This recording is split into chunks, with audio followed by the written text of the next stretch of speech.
Chapter 31:18. Heavy Reward. These two words caused an uproar among the Palace of Darkness's disciples. Palace of Darkness's heavy reward was to give them a chance to raise their profound energy quickly. Once they got this heavy reward, in the Palace of Darkness where ability spoke, they would be able to get a good official position. Humans' greed was more important than anything else. In front of greed, fear and terror could be thrown to the back of one's mind. Because if they won the bet, what was waiting for them was a glorious future. No one was willing to be below others. Everyone wanted to stand out and stand at the highest point. Palace of Darkness's disciples, under the thirst for power, their eyes were burning with a burning battle intent. I will not let you down. Go. Kill this bunch of brats who don't know their place. Palace of Darkness's disciples, on seeing the corpse puppets speedily charging towards Yiqing Luo and the others' direction, also speedily attacked. In their eyes, Yiqing Luo and the others had become the stepping stone to raise their ability. Momentarily, the sword light and shadow, magical beasts howled. The corpse puppets swept up a raging yin qi as they charged over. It was a ferocious attack. Under the city wall, those 10 over youngsters stood on the same spot, without any intention to evade. Oh no! Oh no! The great general on the city wall, nervously clutching the long spear in his hand, as he paced around anxiously. Why haven't the reinforcements arrived yet? If something really happens to them, how am I going to answer to Sovereign? How am I going to answer to the Imperial Palace? The great general heard the deafening rumbling explosion below the city wall. All the muscles in his body tensed up at this moment. He shut his eyes tightly as his mouth kept mumbling something. However, after the second explosion, Li Tianlan's body trembled. The great general finally couldn't take it anymore as his eyes widened as he raised the long spear in his hand. No way! How can I be like a good-for-nothing holed up here being protected by a bunch of kids? This is Three Springs City, it's my turf, I should protect it personally. The great general was so anxious that he burst out vulgarities. He dashed towards the city wall as he was about to jump down. Brothers, let's protect us. His words were suddenly stuck in his throat. The great general's vision was fixated on the scene below the city wall. He couldn't believe his eyes. She is a very special woman. Suddenly the youth's cold voice came from behind. However, there was a hint of amusement in his voice. Don't look at her like you look at an ordinary person.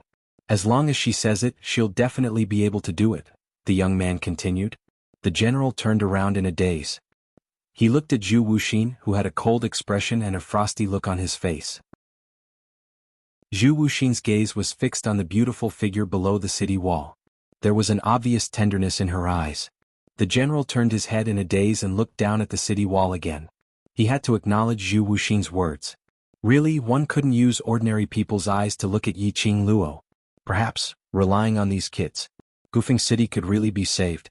Below the city wall, the disciples of the Palace of Darkness and the monsters seemed to be blocked by an invisible wall. They had no way to get within 5 steps of Yiqing Luo and the others.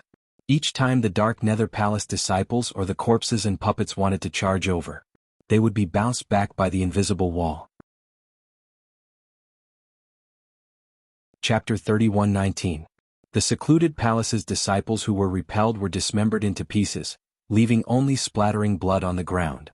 As for the corpse puppets, in the shortest time possible, they attacked once again with their broken bodies. But no matter how they charged over, that invisible wall had surrounded Yiqing Luo and the others from all directions, tightly and solidly. After 2 waves of attacks, Xiang Xingfa knew that this was a futile effort, letting that bunch of trash from the secluded palace die in vain. He raised his hand and stopped the 3rd wave of attacks from the secluded palace's disciples. His face was still as suave as before, but the deep meaning in his eyes was filled with a sinister and treacherous glint. His eyes were fixed on the golden boy and jade girl who were hugging each other. What? Overlord, are you afraid of our secluded palace's secret weapon? Yiqing Luo's brows rose as her lips curled evilly. Secret weapon? It can't even break Maya Xian's barrier, how can it be called a secret weapon? Conjuring a barrier requires a huge amount of mental power. Xiang Xingfa's face was gloomy as he spoke in a sinister tone. We can take a good look to see if the Overlord's mental power is higher or if our secluded palace's secret weapon has more endurance. Following that, he waved his arm. Secluded palace's disciples retreat, the corpse puppets continue to attack. Hearing Xiang Xingfa's words, Yiqing Luo's expression had a slight change. Her lips were curled into a smile. But a sliver of worry flashed past her eyes. Apparently, Xiang Xingfei's intention was to control the corpse puppets and use them to attack the barrier. No matter how strong Dimo Xian's mental power was, it couldn't be compared to the corpse puppets, which didn't know fatigue and couldn't die. When Dimo Xian's mental power was exhausted, Dimo Xian would definitely fall into a short period of weakness. By then, not only could he make use of the corpse puppets to capture the few of them in one fell swoop, at the same time he could also capture Dimo Xian alive. Xiang Xingfa had a good plan. Yiqing Luo's fingers on Dimo Xian's arm tightened slightly. She couldn't let Xiang Xingfei have his way. Xiang Xingfei's retreat order made the secluded palace's disciples extremely hesitant. Naturally, they were unwilling to retreat. The only way to obtain a handsome reward was to cooperate with the undead corpse puppets and take the heads. If he retreated, the undead puppets broke through the barrier. What if they couldn't make it in time to get the kill?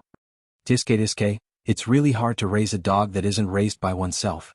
Yiqing Luo gave a ridiculing smile. Xiang Xingfe, look at your position in secluded darkness palace, I really feel pity for you. You can't even order these little disciples around. Xiang Xingfa's face turned pale. The expressions of the disciples of the Palace of Darkness turned extremely ugly. No. Don't listen to this demonist nonsense. We are absolutely loyal to our captain. Demonist? Don't try to sow discord between us and Captain Elephant. Although that was what the disciples of the Palace of Darkness said, they still squeezed to the front. None of them had the intention to retreat. Xiang Xingfei's face turned even uglier. One more word and this leader will let you break Dimo Xian's barrier. The disciples of the secluded darkness palace turned pale with fright. The first two waves of disciples who attacked the barrier had all turned into a pool of blood. Not even a piece of flesh was left. All of you get back here. Xiang Xingfei bellowed once again. They could hear the rage in Xiang Xingfei's tone. Chapter 31:20. Xiang Xingfei was so infuriated that he couldn't wait to kill Yiqing Luo and the rest. He didn't wait for the secluded palace's disciples to retreat to a safe zone as he directly controlled the puppets and charged over. And at this moment, just as Xiang Xingfei thought that Yiqing Luo and the rest were still hiding in the array barrier. But he saw Yiqing Luo pulling away Dimo Xian's hand on her waist as she took a step forward. The young lady's lips curled upwards, revealing an evil smile which made Xiang Xingfei feel uneasy. What was she trying to do? Why did she look so confident? What was she plotting? Could this array barrier be a smokescreen? Countless guesses flashed through Xiang Xingfa's mind. His heart inexplicably started to beat wildly with unease. Very quickly, Xiang Xingfei got his answer. The young lady's gaze was like a torch as it penetrated through the array barrier and the puppet's obstruction, as it fixed on him. She raised her brows as she gave a faint smile. The glint in her eyes seemed to be mocking his ignorance. Following that, he heard the young lady's sweet voice. "Brothers, I'm very satisfied with your improvement." The young lady smiled faintly. These words were obviously meant for the devil-class students behind her. However, her eyes were still fixed on him. Xiang Xingfei felt as though he was entangled by an icy cold poisonous snake. The kind that he couldn't avoid even if he wanted to. "The reward that I promised you, take it well." The moment the young lady finished her words, she suddenly raised her hand. The ring with the red phoenix totem flashed brightly. Over 10 weapons were suspended in the air. Yiqing Luo's palm moved and the weapons quickly moved towards the brothers behind her. Those weapons were knives, swords, whips and spears. These were the weapons that the brothers were used to. They raised their hands and caught the weapons in front of them. Lu Xiaoyu's eyes shone as she waved the long sword in her hand. "This weapon, don't tell me you personally refined it?"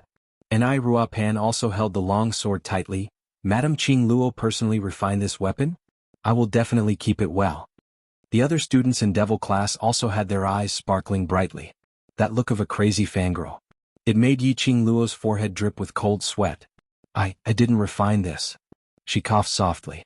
"It was refined by Tang Beiyuan, the hall master of the Imperial Palace's refining hall. I was just an assistant." Everyone's eyes sparkled as they cupped their fists in Tang Beiyuan's direction. "Thank you, Hall Master Tang." No need. "These are all ideas provided by your Qing Luo. As long as it's of help to you, that's good enough." Tang Beiyuan had never been thanked in such a serious manner. She felt a little unnatural and smiled awkwardly. Madame Qing Luo's idea? What kind of help?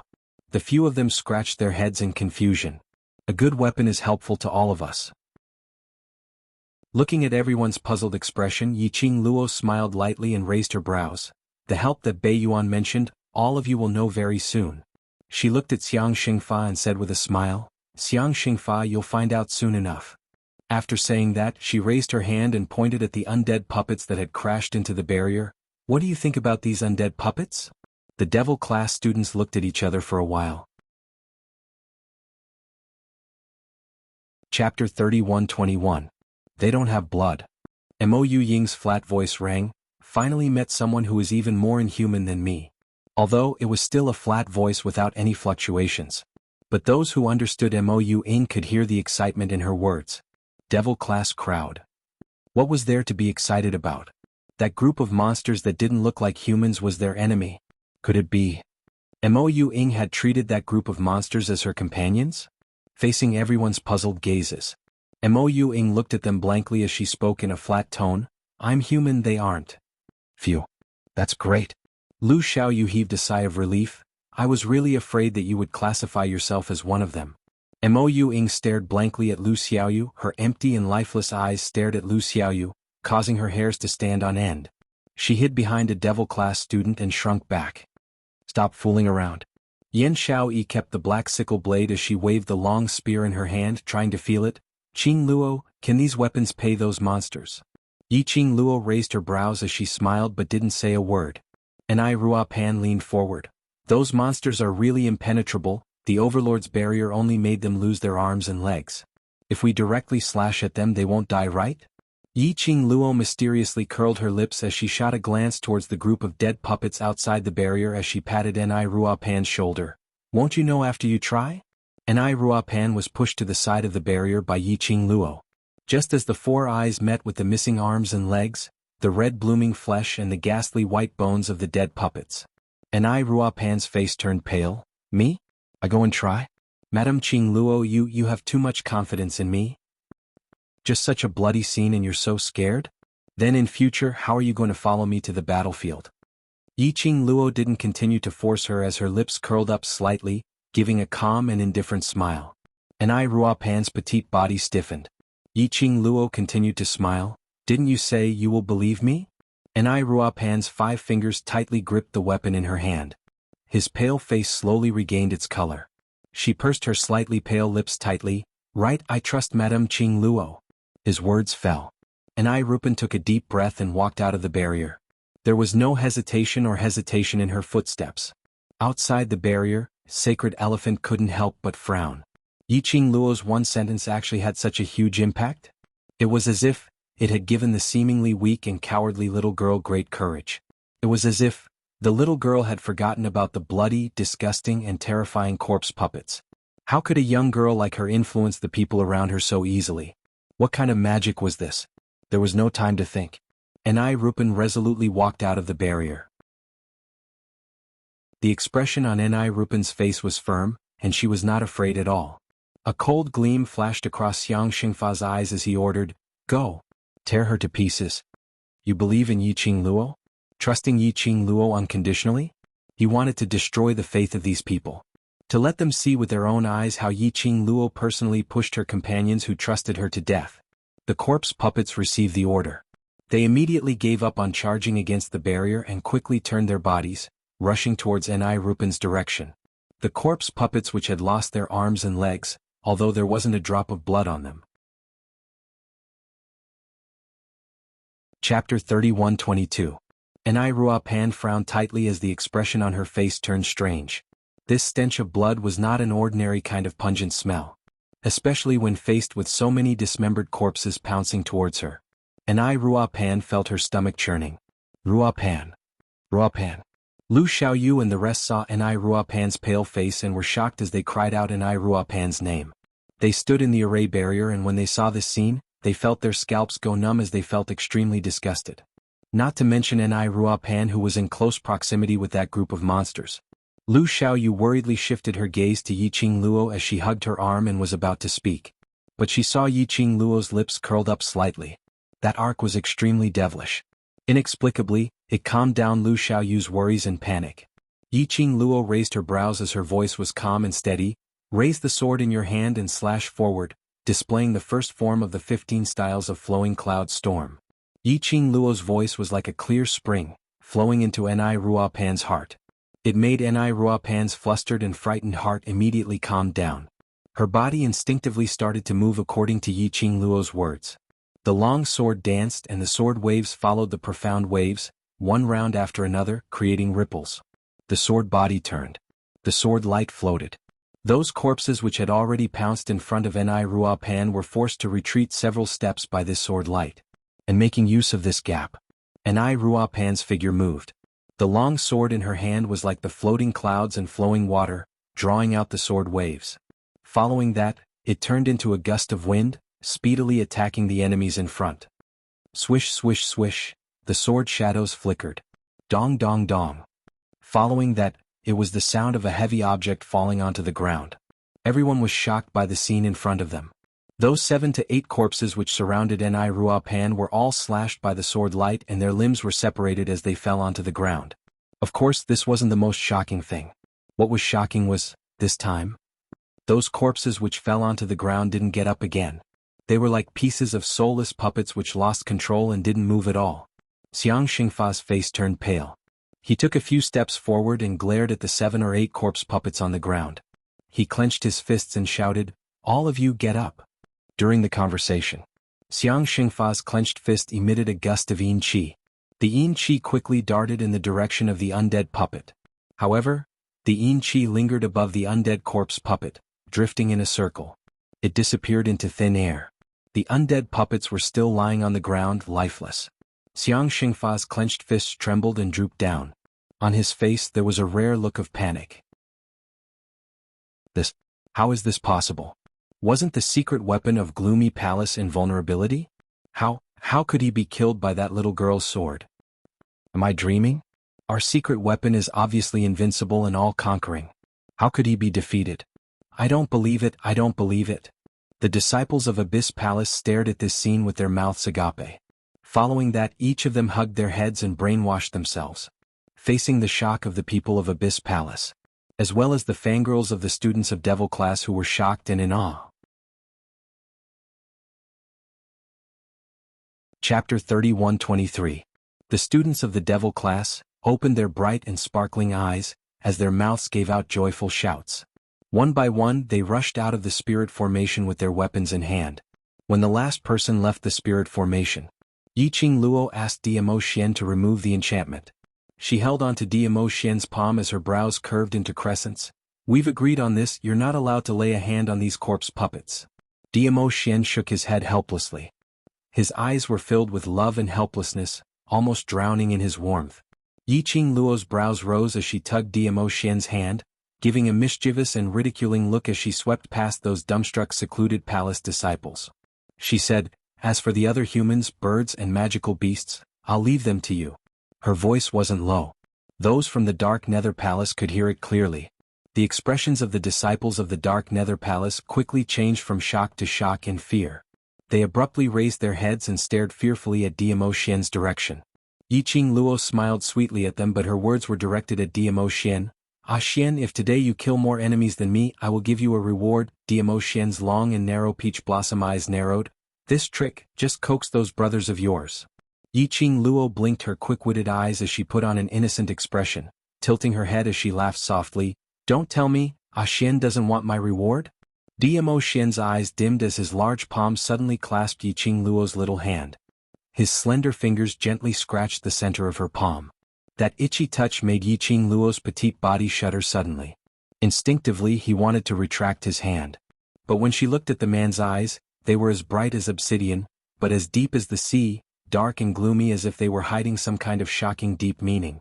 Yiqing Luo's heart thumped as it pounded fiercely. Her charming eyes also unconsciously wanted to shift her gaze away. Diamo Xian released her hand. Without waiting for her to speak again, the man had already turned into a blur, disappearing in front of her. In the air, the man's elegant sandalwood scent seemed to be lingering around her. Suddenly, a shrill and miserable cry resounded from nearby. Yiqing Luo looked towards the direction of the voice. An afterimage moved between the disciples of the Palace of Darkness at the speed of light. Everywhere it went, it would flick away wave after wave of dark secluded palace disciples and those demon beasts controlled by the Swanee, causing them to fall to the ground. That afterimage flew past. Yiqing Luo could vaguely discern it. It was a purple figure. It was Ah Xian. Yiqing Luo's eyes were tainted with a smile. It seemed that Ah Xian cared a lot about the reward she mentioned. In order not to lose to Ah Xian, she also needed to work hard. Yiqing Luo took out a specially refined long sword from the profound phoenix ring and weighed it in her hand. Then he leapt up and started fighting with his brothers. Weapons for the brothers of devil class. In the past 3 days, she and Tang Beiyuan had extracted Dark Yin's psychic power from the Hall of Artifact to forge weapons. Because Old Man Tsang wasn't here. She wasn't too proficient in controlling the Azure Dew bracelet.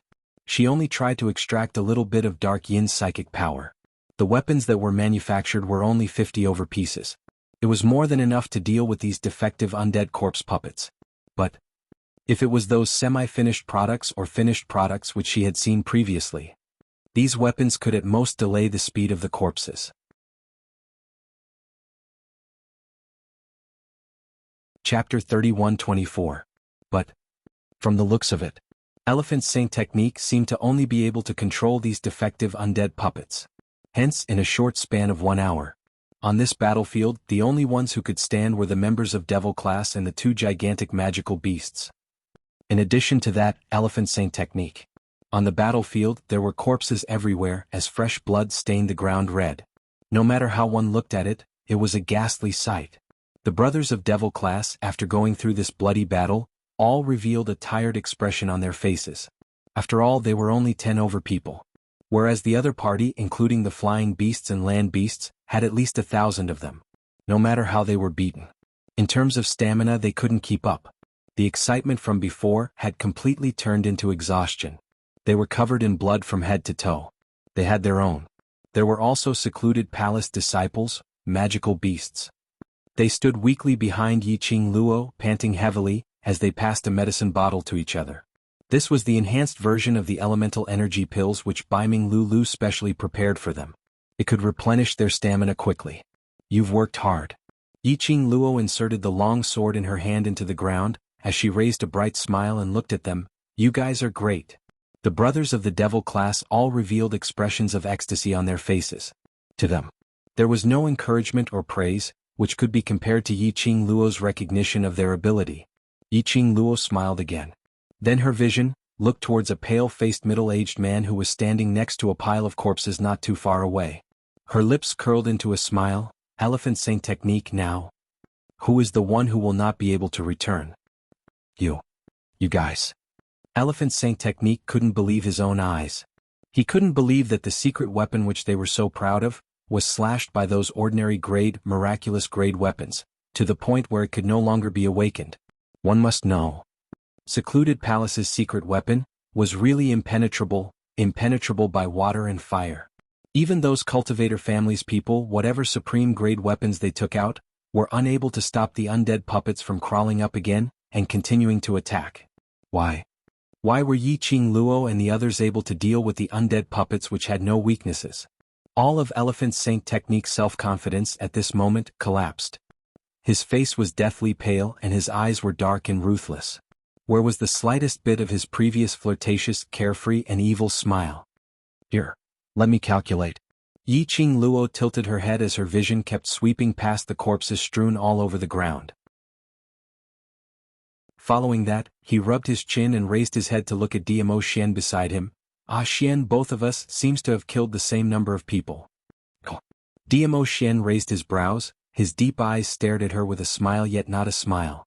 Yiqing Luo raised her chin up high as she replied in a tsundere manner, if I say it's a tie, it means it's a tie. Diamo Xian gave a low laugh, sounding a little helpless. Not waiting for Yiqing Luo to speak again, the man's long arm moved and pulled the young lady into his arms. He raised his hand and pinched Yiqing Luo's chin. He bent down and bit her on the lips. He curled his lips as if he had obtained a satisfactory deal. He compromised with a smile and said, all right, then it's even. Yiqing Luo continued to act tsundere as she turned her head away. Diamo Xian chuckled, his large palm caressed her hair, his eyes filled with mirth. that kind of doting attitude. It continued to dazzle everyone's titanium alloy dog eyes. Not far away, Elephant Saint Technique's face was gloomy as he looked at the scene in front of him, taking advantage of the fact that the two of them were being sweet. Chapter 31-25. Everyone in Devil Class was in the midst of the excitement of victory, but also physical and mental exhaustion. No one had noticed Elephant Saint Dharma's actions. But, unfortunately, although Yiqing Luo was being tsundere with Dmo Xian, her gaze was still fixed on the direction of Elephant Saint Dharma. After noticing Elephant Saint Dharma's actions, her lips curled as she held the long sword which was inserted into the ground and raised a sword wave. The silver sword ray flashed and a gale rose as it flew towards the direction of Elephant Saint Dharma. Damn it! Xiang Xingfa was forced to stop chanting and he quickly retreated. Elephant Saint Dharma, don't try to escape with your tricks. Yiqing Luo raised her long sword again as the silver blade gave off an extremely resplendent glow. Now the number of people I and Xian have killed is equal, so you're the only one left. Her fingertips moved. The sword ray exploded and the momentum was like a rainbow. If I kill you, I will win, Xian. How can you run away? Just as she finished her words, Yiqing Luo moved. The long sword in her hand swirled up a sword wave. Elephant Saint Dharma squinted his sinister eyes. He could tell at one glance that Yiqing Luo's swordplay was not familiar and full of flaws. Did this silly lass really think she was omnipotent? Just based on this kind of mediocre swordplay, she wanted to capture him? Let's see how he would catch the flaw and capture her. Elephant Saint Dharma sneered as his lips twitched. Just as Yiqing Luo's long sword carried the majestic sword qi and pierced downwards. He didn't evade as he raised his hand and turned it into a palm wind as he struck towards Yiqing Luo's flaw. Yiqing Luo was obviously panicking. She quickly tried to withdraw her long sword. How would Elephant Saint Dharma give her this chance? He leaped up and chased after her. Just as Elephant Saint Dharma was feeling complacent and thought he could capture Yiqing Luo, that retreating young lady suddenly stopped in her tracks. An extremely shallow but evil smile appeared on her beautiful face. Elephant Saint Dharma's expression changed as he suddenly realized something.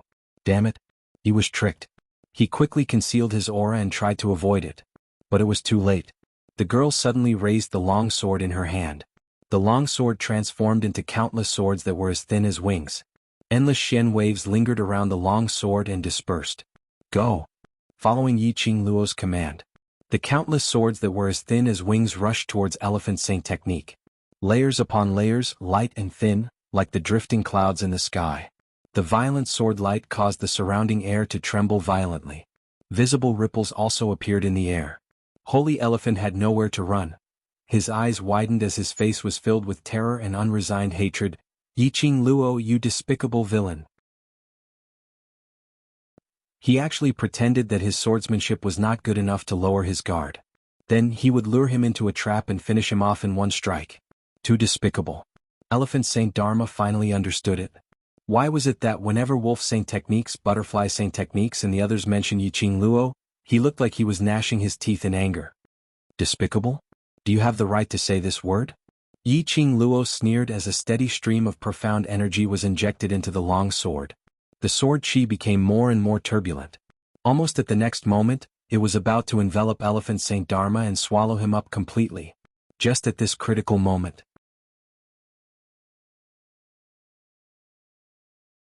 Chapter 31-26. The black wind howled as though a malicious spirit was howling. It brought along a bone-chilling cold intent. In an instant, it enveloped the Elephant Saint Technique. The dazzling sword gleam clashed against the black wind. The two forces collided. Strong gales were stirred up in the surroundings, constantly beating against the surroundings. Rumble, a deafening explosion shook the ground. The two forces collided and exploded with a loud bang. The airwaves rolled and the wind howled. Yiqing Luo frowned as she stared at the direction where the strong qi spread. Just as she was about to go forward, a hand hooked onto her waist. Tightly she was pulled into an embrace. The man hugged her with one hand. The other hand was raised as his sleeves fluttered. The shimmering purple light turned into a ray of flowing light as it scurried forward. But in an instant, the rolling air waves in front of them had already dispersed. In front of them, there was no Elephant Saint Technique in that strange black wind. Where are they? What's going on? Where did that black wind come from? How could they possibly escape under our eyes? They definitely haven't gone far, let's chase. Devil class's students looked at the empty direction in shock as their faces revealed an angry expression. We won't be able to catch up.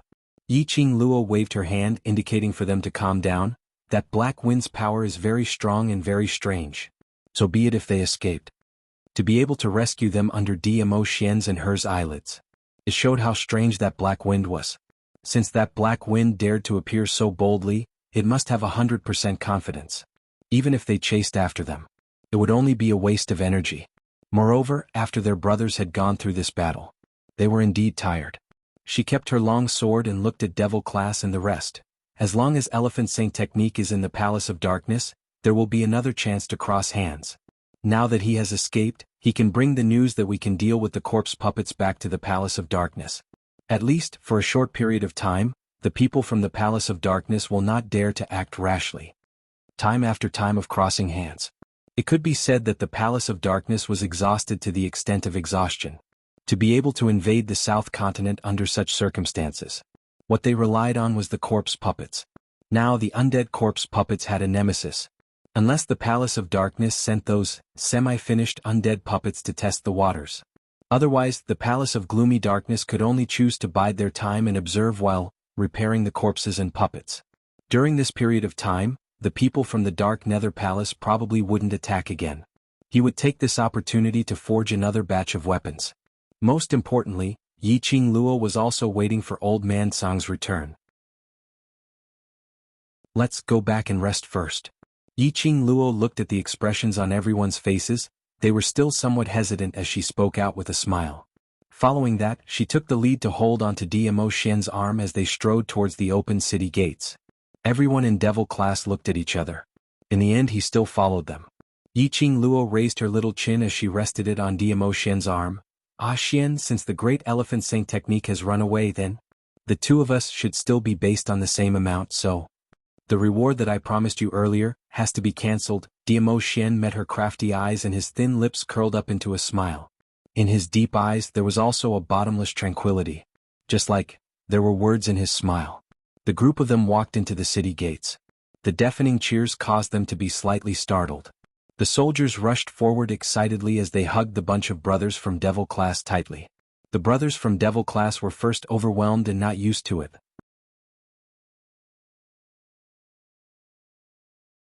Chapter 31-27. The great general also walked over from the top of the city walls. His eyes were red and he was so agitated that he wanted to hug Yi Qing Luo to express his gratitude and excitement. Among the soldiers, a hug was the highest form of etiquette.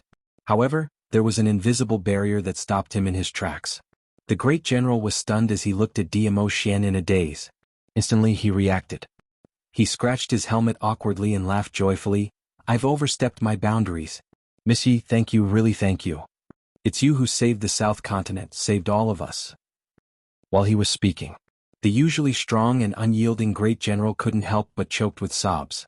He kept on thanking her agitatedly. He simply couldn't believe everything in front of him. As though he was in a dream. This bunch of young lads and young ladies actually had such powerful battle power. The great general who had been on the battlefield for so many years, how could he not tell? These young lads' battle awareness and standard had all gone through special training. They displayed the true meaning of fast, vicious and accurate, to the fullest.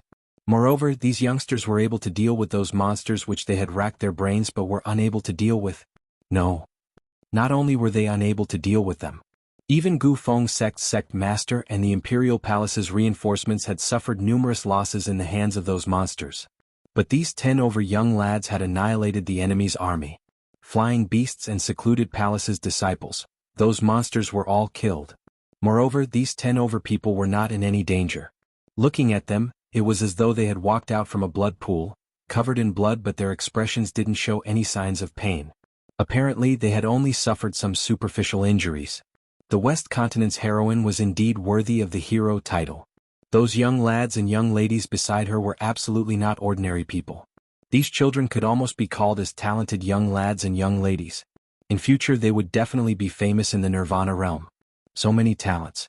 They were actually kept by Yi Qing Luo's side. Moreover, they were extremely loyal. The great general suddenly thought of something. He suddenly widened his eyes as he stammered, These children don't tell me they are the World Mercenary Group's mercenaries? The World Mercenary Group. They had all heard of the Defiance Mercenary Group that had soared to the top of the world of mercenary groups in a short period of time. The momentum of their growth was comparable to the current Palace of Gloomy Darkness. It was said that in the first month of the establishment of the regiment, thus, they were able to complete the most difficult and complicated mission. He had successfully infiltrated the Death God Castle and returned safely, completing his mission. Later on, it was said that they recruited a group of elite veteran mercenaries.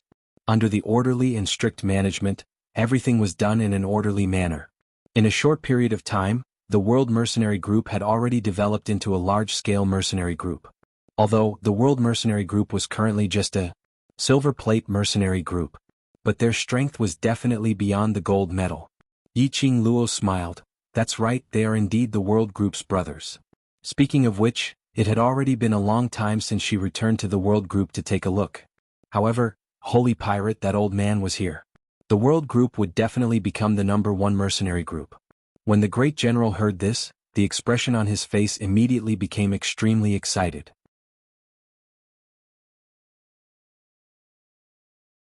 Chapter 31-28. Great General. Yiqing Luo interrupted the great general's agitated words. We're a little tired. May I know if there's any place in the city where we can rest? The great general was stunned but quickly reacted as he scratched his head. I'm so sorry. I'm a boorish man and I don't know how to look at the timing. Yes, although the city had been destroyed by secluded palace, but there's still a place to rest. The place to rest was a well-preserved and 500 meters away from the city gate. After walking to the inn, Yiqing Luo's line of sight was placed on the huge mansion which was a few hundred meters away from the inn. There were groups of soldiers standing at the entrance of the huge mansion. Indistinctly, they could hear someone's voice coming from the mansion. That's the safe zone. The refugees all stay there. The great general explained by the side. Yiqing Luo nodded. Miss Yi, fellow heroes, this way please. The great general stretched out his hand as he led everyone into the inn. The group of people stepped into the inn. Today, everyone can rest here for a night. Tomorrow we'll return to Gufeng sect. Patriarch will definitely treat you with great hospitality. The great general cupped his fists towards everyone as he said respectfully. Hospitality is fine, but there's no need for hospitality. Yiqing Luo smiled. Secluded palace has yet to retreat, so other matters are not suitable to be handled. Right. The great general smiled embarrassedly as he scratched his head. Then you guys rest first. I still have to return to the city gate to keep watch. When the reinforcements arrive, I'll let them rest for a night and not disturb your rest. Reinforcements? Yiqing Luo squinted her eyes slightly. Prepare some medicine. They might be injured. Almost 2 hours had passed. The reinforcements had yet to arrive. Apparently they were held up by something and were unable to rush over, which meant that a fierce battle was bound to happen. Although the great general had his doubts, but he didn't voice it out as he nodded in response and left the inn. After the soldiers left, those devil-class students who had been pretending to be serious instantly laid paralyzed on the ground. There were a few who flew towards the kitchen, trying to find something to drink or eat. Before they could move, they suddenly smelled a fragrance as it seeped into their noses. Shortly after, a red figure walked over with a large tray in his hands. The youth's expression was cold like frost, and there was not a trace of warmth in his eyes. His red robe did not make him look beautiful at all. Instead, it made him look even more austere. Food. He spat out 2 words coldly and slapped the tray. The tray landed steadily on the table in the middle of the inn. When the brothers of Devil Class saw this figure, they were all stunned as they stared with their eyes wide open. Chu Wuxin. Lu Xiaoyu looked at the piping hot and fragrant dishes, then looked at Zhu Wuxin, who had no warmth on his face, and shuddered. Are you sure that this is for us to eat? Zhu Wuxin glanced at her coldly as if mocking her. Isn't this nonsense? Lu Xiaoyu shuddered again. If it had been anyone else, her words would indeed have been nonsense. But the one who prepared the meal was Zhu Wuxin. Death God Castle Master Zhu Wuxen. It was a cold and emotionless face paralysis. Surely there wasn't poison in this food, right? If I wanted to kill you, I wouldn't need to poison you. Zhu Wuxen seemed to have seen through everyone's thoughts as he spat out every single word in an icy cold voice.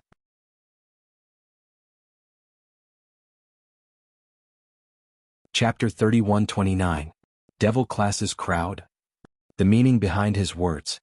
This bunch of them were merely incidental? Did they need to be so honest? Are you eating or not? Seeing the 10 over of them staring at him, Zhu Wu Xian's brows creased impatiently. The 10 over of them moved in unison as their gazes shifted towards the extremely fragrant dishes on the trays as they swallowed a mouthful of saliva. Want to eat? But really, could they eat? Zhu Wu Xian's impatient cold eyes stared straight at Yiqing Luo.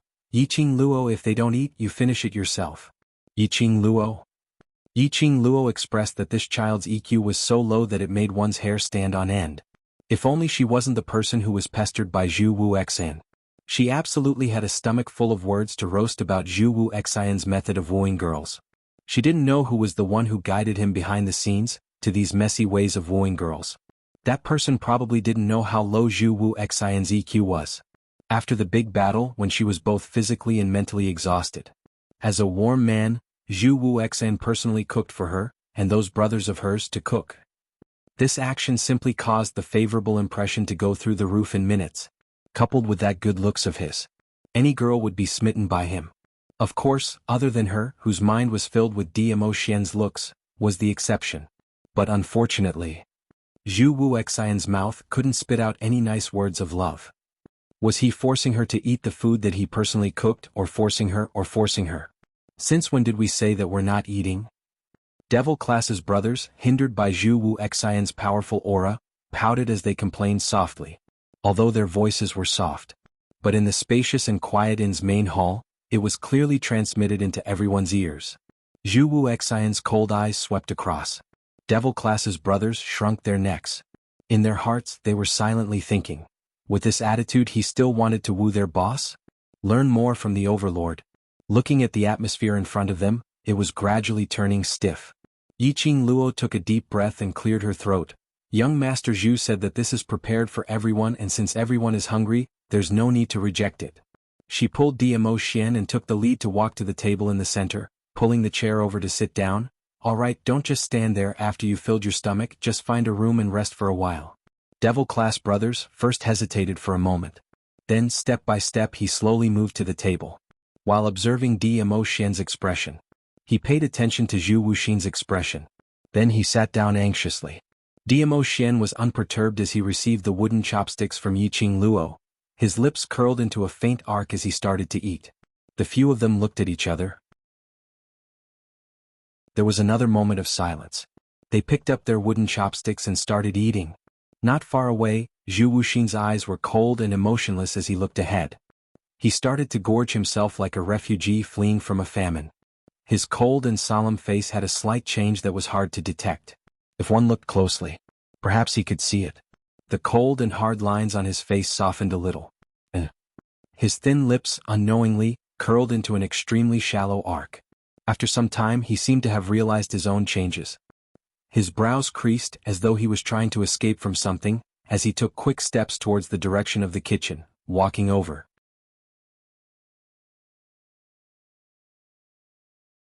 Chapter 31-30. Yiqing Luo had gone through close to 2 hours of battle and her stamina had been depleted quite a bit. Adding on to that, Zhu Wu Xian's culinary skills were indeed not bad.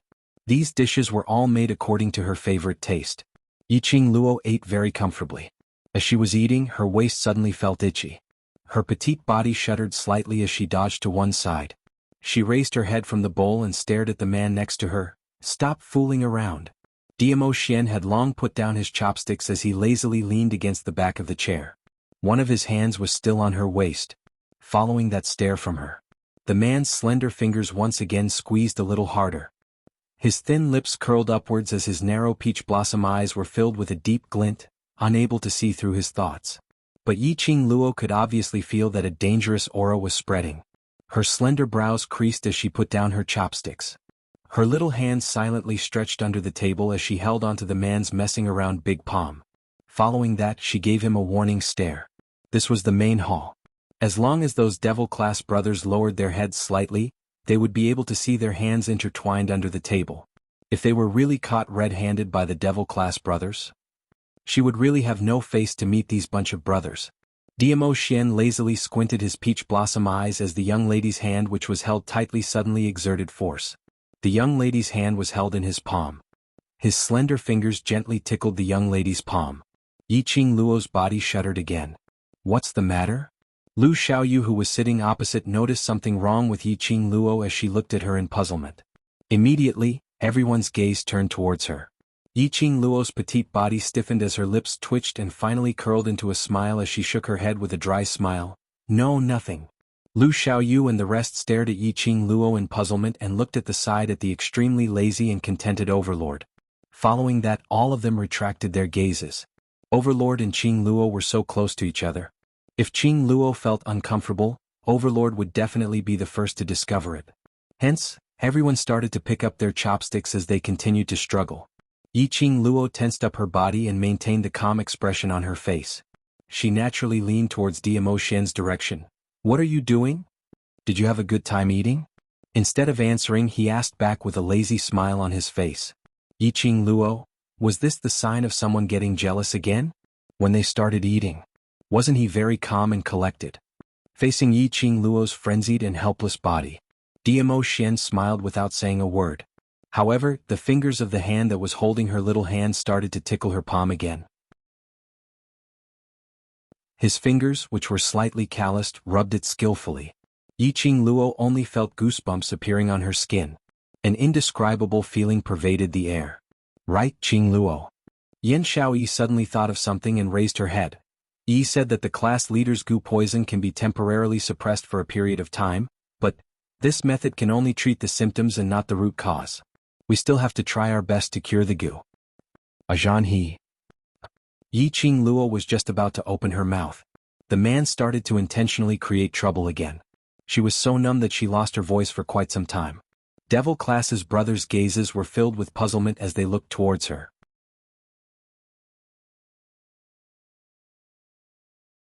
Chapter 31-31. He's awake. Lu Xiaoyu nodded. But he still needs to rest for another half a month. Yan Xiaoyi, in this half a month, Yi has to suppress the goo poison in his body every 3 days. Suppress it once every 3 days? Yiqing Luo's slender brows creased tightly. Then will it affect Ajan's body?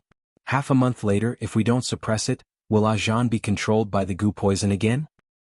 There will definitely be an impact. Yan Xiaoyi lowered her gaze and sighed out helplessly. After suppressing it within this half a month, the goo poison in Ajan's body will enter a deep slumber for at least the next 3 years. Yiqing Luo pursed her lips tightly. Perhaps the atmosphere was a little depressing. Diamo Xian did not deliberately tease her. He just gently held her hand, giving her warmth.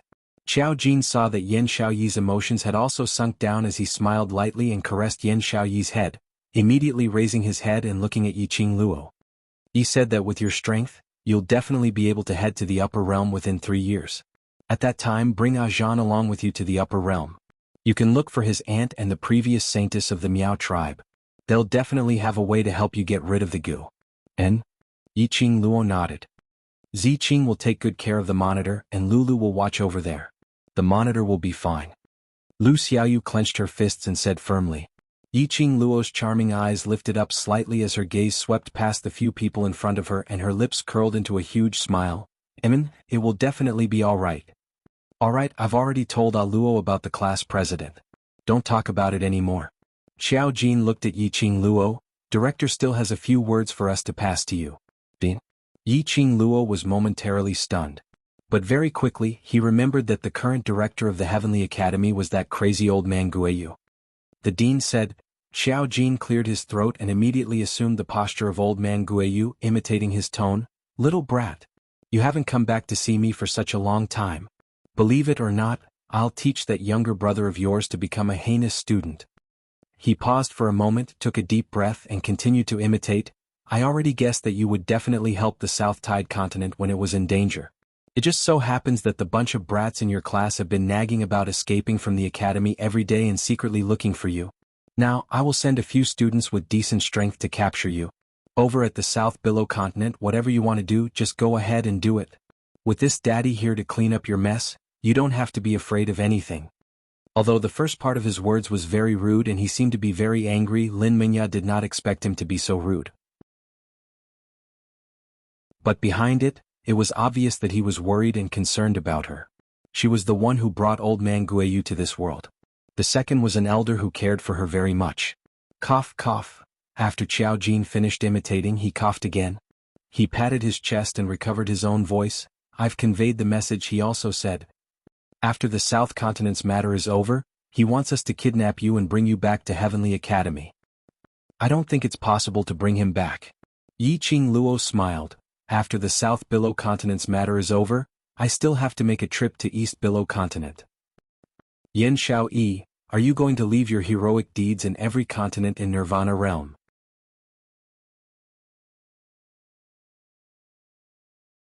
Chapter 31-32. Before collecting the 4 sacred beast pearls. Yi Qing Luo temporarily didn't want to tell all the brothers in Devil class that she was heading to the upper realm. If he told them in advance, it would only make them more worried. After all, the upper realm, for the people of the Nirvana realm, it was a place that people yearned for, but it was also a very dangerous place. Oh right. Lu Xiaoyu suddenly thought of something. Kitty originally wanted to follow along, but the Dean and Master Gui Wu seemed to have something to deal with and couldn't leave. So young Master Mo forcefully kept Kitty by his side and stayed in the Heavenly Academy. She blinked her beautiful eyes. Young Master Mo asked me to tell you not to worry about Kitty. He will take good care of Kitty. This Zo Mo, abducting someone is so open and aboveboard? She had such a cute little kitten. She was abducted by him just like that? However, with Kitty Lee's temperament, if she really didn't want to stay by Zo Mo's side, he would definitely turn the world upside down, and he had to escape no matter what. It could be seen that Kitty Lee was actually reluctant to leave Zo Mo. Yi Qing Luo clicked her tongue. Forget it, a grown girl can't be kept at home. My little kitten has really been abducted by a wild man. Wild man? In the minds of the brothers in Devil class, Zo Mo's image surfaced. Soon after, they all nodded in agreement. He did look like a wild man. The atmosphere gradually returned to normal. The group chatted as they ate. Over this period of time, everyone's affairs were summarized in a concise manner. This also allowed Yi Qing Luo to understand the recent developments of Devil class and Heavenly Academy. For example, Lu Xiaoyu, Tao Tao and the others had already joined the Devil class. For example, Lu Xiaoyu found evidence of Si Yen Mu colluding with the dark forces in the President's Office of Faculty Council. As a result, Si Yen Mu was arrested and Lu Xiaoyu replaced him as the new president of the Heavenly Academy. For example, when they were preparing to interrogate Si Yen Mu, he was taken away by the people from the dark forces. It further confirmed that Si Yen Mu was a member of the dark forces. Because of this, the Si family also suffered. With the cooperation of Monarch and Yi Fengyu, the Si clan was uprooted. And so on and so forth. In the end, the conversation stopped at a student who couldn't hold on and fell asleep against a pillar. Yi Qing Luo then asked everyone to find their own rooms to rest. Silence gradually returned to the hall. Yi Qing Luo yawned and leaned into Dmo Xian's arms, her arms hooked around his neck. Ah Xian hug. Dmo Xian's eyes drooped, his languid peach blossom eyes twinkled with a devilish glint. He raised his thin lips and looked at the girl with a faint smile. Then, under the girl's charming gaze, he slowly bent down and whispered into her ear, "You know how to please me. This means that you know where you went wrong." This low and hoarse voice had a magnetism that made people sink into it. It hooked Yi Qing Luo's little heart, thumping non-stop. Her body trembled slightly. The more the man enjoyed it. The lips that were right next to her ear parted slightly. His thin lips brushed past her earlobe. Yi Qing Luo's fingers gripped Dmo Xian's robes tightly. "Lil Luo, are eating another man's food in front of me, eating it so deliciously. You deserve to be punished." Every word he said was magnetic and mellow. I was really hungry." Yi Qing Luo explained softly. Quibble.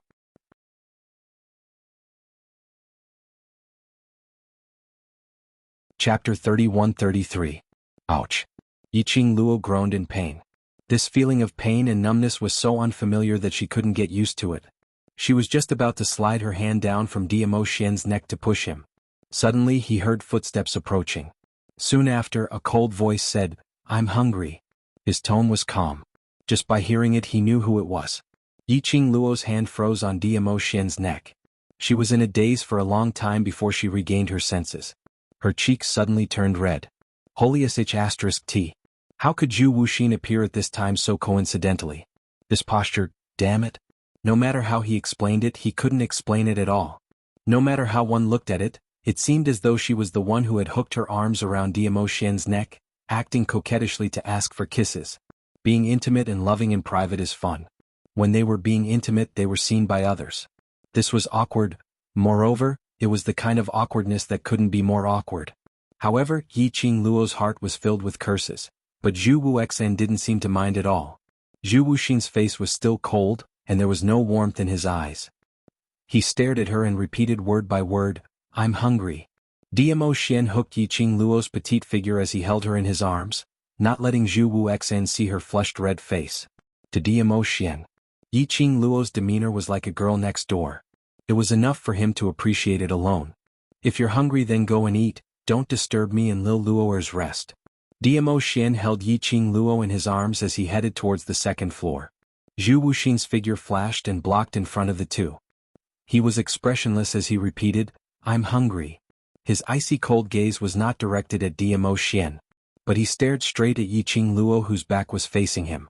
Even though Yi Qing Luo's back was facing Zhu Wuxin, she could feel Zhu Wuxin's ice-cold gaze, which seemed to be covered in frost, piercing her back. In particular, the man who was hugging her had increased his strength. Obviously, this vinegar jar had been knocked over again. In Diamo Xian's arms, Yi Qing Luo patted her face, trying hard to restore her complexion back to normal. He then lifted his head up from Diamo Xian's arms and looked at Zhu Wuxin. "I'm hungry." Seeing Yi Qing Luo looking at him, Zhu Wuxin narrated the story expressionlessly. Yi Qing Luo's slender brows creased slightly. "Didn't you prepare quite a lot of food in the kitchen earlier? Why didn't you eat when you're hungry?" "My hand hurts," he answered decisively. "Yi Qing Luo, what kind of stupid reason was that? And pain? How did he cook when his hands hurt?" "So." Yi Qing Luo dragged out the last word, waiting for Zhu Wuxin's next sentence. Zhu Wuxin didn't beat around the bush as he stared straight at Yi Qing Luo and spat out two words decisively, "Feed me." This time Yi Qing Luo was really speechless. They had gone one big round. Just for this purpose? You wanted her to feed him? You can cook but you can't eat? Wasn't this excuse a little too lame? "I'm hungry."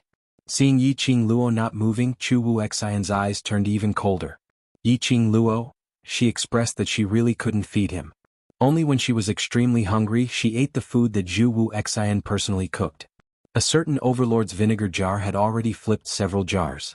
If she fed it to Zhu Wuxin, probably she was going to drown in vinegar. She absolutely couldn't feed him.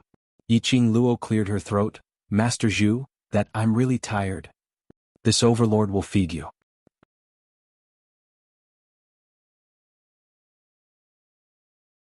Chapter 31-34. Just 4 words, but it made Yi Qing Luo felt as though she was struck by lightning. Did she hear it wrong? What did Diamo Xian say? "You feed?" He was feeding Zhu Wuxin. Wasn't this style too beautiful? She couldn't even imagine it. Yi Qing Luo looked at Diamo Xian with a complicated expression as she held his arm. "Ah Xian, you don't need to feed him." His hand? Before he could say the word, "I'm fine." But when she saw Diamo Xian's displeased gaze, she stopped talking. He raised his hand and his slender fingers gently pinched Yi Qing Luo's lower jaw. His long and narrow peach blossom eyes were as deep as a deep pool, bottomless. "Don't tell me you want to feed him yourself?" He lowered his voice to a whisper. It sounded very calm and indifferent. But to Yi Qing Luo, who understood Diamo Xian well, how could she not hear the displeasure in Diamo Xian's tone? Yi Qing Luo felt a chill on her neck as she coughed lightly. "No, what I mean is, don't bother."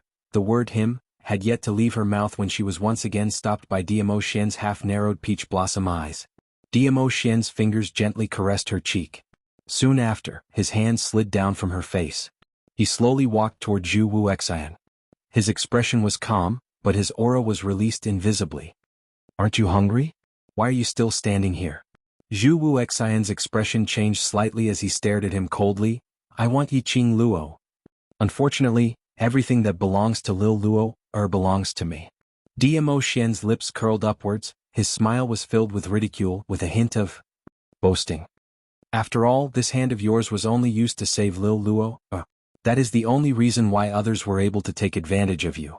Since your hand is in pain as Lil Luo's fiancé, I will naturally return this favor on behalf of Lil Luo." As he spoke, he was already in front of Zhu Wuxin. Diamo Xian's altitude was half a head higher than Zhu Wuxin. On top of that, he released his majestic aura. The two of them stood close to each other. Their auras were fully unleashed and their energy surged. This scene, no matter how one looked at it, it was a ghastly sight. But Yi Qing Luo somehow felt that this scenario had inexplicably taken another direction. Two men of the highest quality. They all had different styles.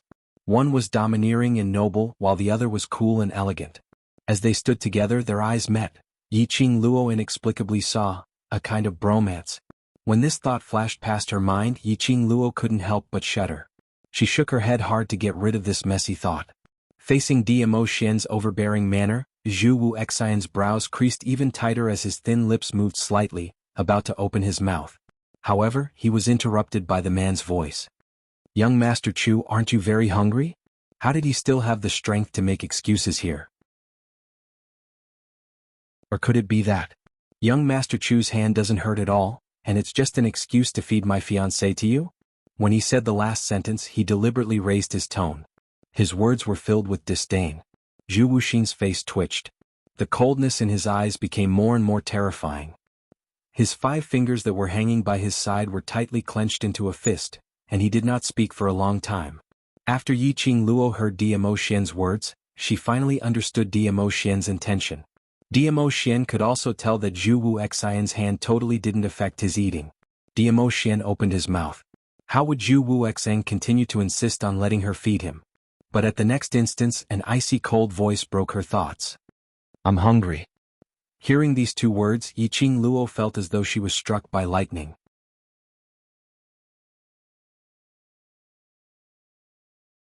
Chapter 31-35. Diamo Xian went into a blank. Zhu Wu Xian's face was cold and his gaze was icy cold as he stared at Diamo Xian. "Don't dare?" He was expressionless. But the corners of his lips were faintly curving upwards. Apparently he was intentionally provoking Diamo Xian. Yi Qing Luo, who was watching by the side. These two were testing each other. They were sure that the other party didn't dare? But if they didn't play the cards according to common sense, these two, surely they weren't going to put on a gay scene, right? Although one of them was her boyfriend. But while she was still imagining this scene, she was still inexplicably excited. After all, these 2 men were the world's top existences. However, Yi Qing Luo didn't have the chance to see this scene. Diamo Xian was already sneering as he hooked onto Zhu Wu Xian's shoulder. "This lord will feed you personally, enjoy it." Saying that, he hooked onto Zhu Wu Xian and headed towards the direction of the kitchen. The 2 men's aura clashed. The energy surrounding them seemed as though they were about to start fighting if there was any disagreement. Just as the 2 of them were about to disappear around the corner, Yi Qing Luo hurriedly followed up. She had just taken a few steps when Diamo Xian's deep voice stopped her. "Go back to the room to rest, I'll be back to accompany you in a while." Not waiting for Yi Qing Luo to reject, Diamo Xian had already hooked onto Zhu Wu Xian and disappeared. Yi Qing Luo stood on the spot as she was stunned. She really didn't need to follow them? Those 2 really wouldn't fight? Yi Qing Luo thought about it and still felt worried. She chased after the direction where the 2 of them disappeared. But where were Diamo Xian and Zhu Wu Xian in the kitchen? She released her sense of perception and sensed the surroundings. She didn't sense their presence at all. Yi Qing Luo frowned. These 2. Wasn't it just feeding them? Why were they nowhere to be seen? After searching for 1 round, there was no result, so Yi Qing Luo could only find a room to wait for Diamo Xian to return.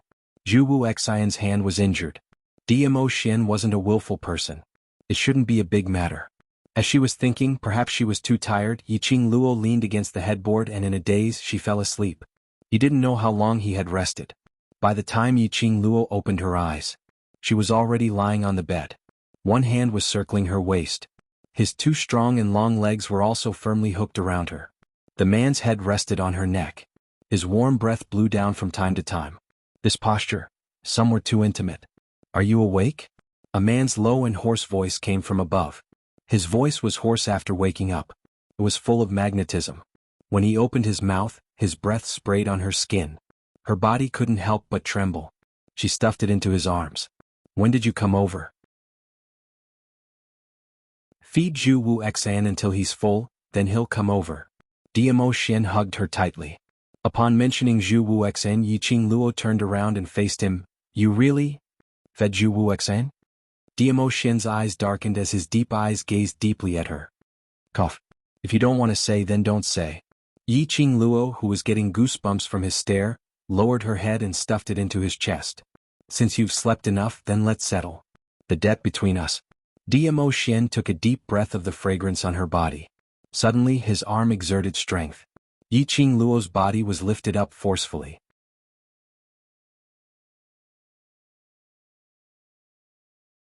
Chapter 31-36. Settle accounts? Settle what accounts? Yi Qing Luo's eyelashes fluttered. Diamo Xian's peerless countenance was magnified in her eyes. Ah Xian.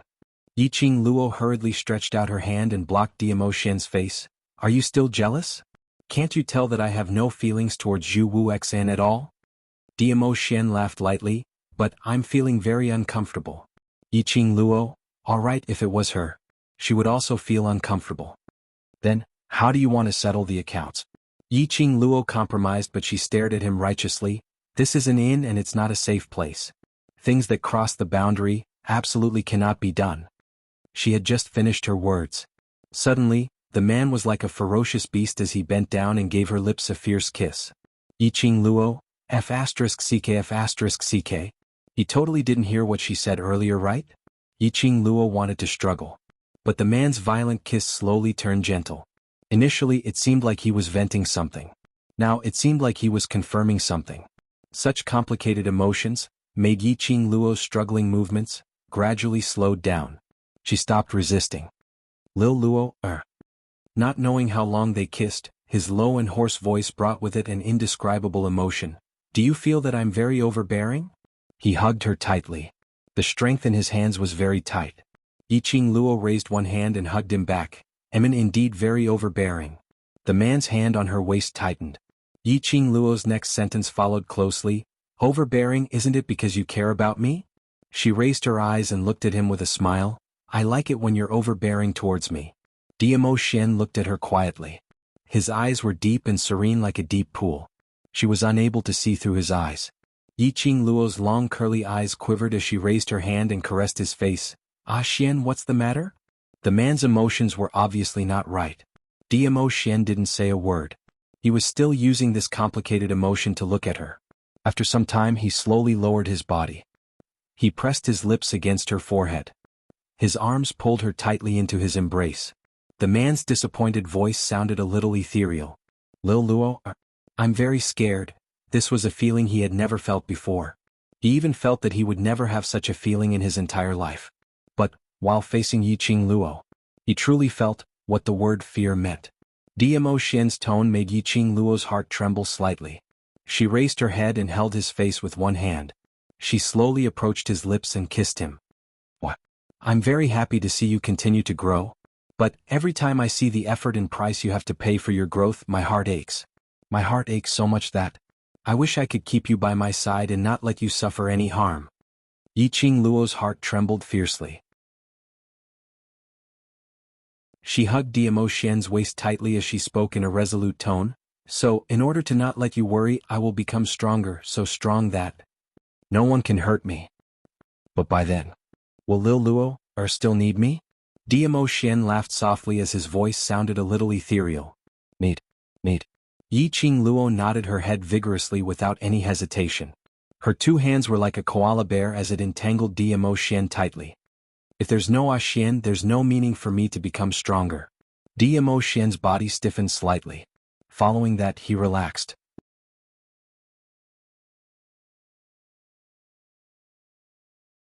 Chapter 31-37.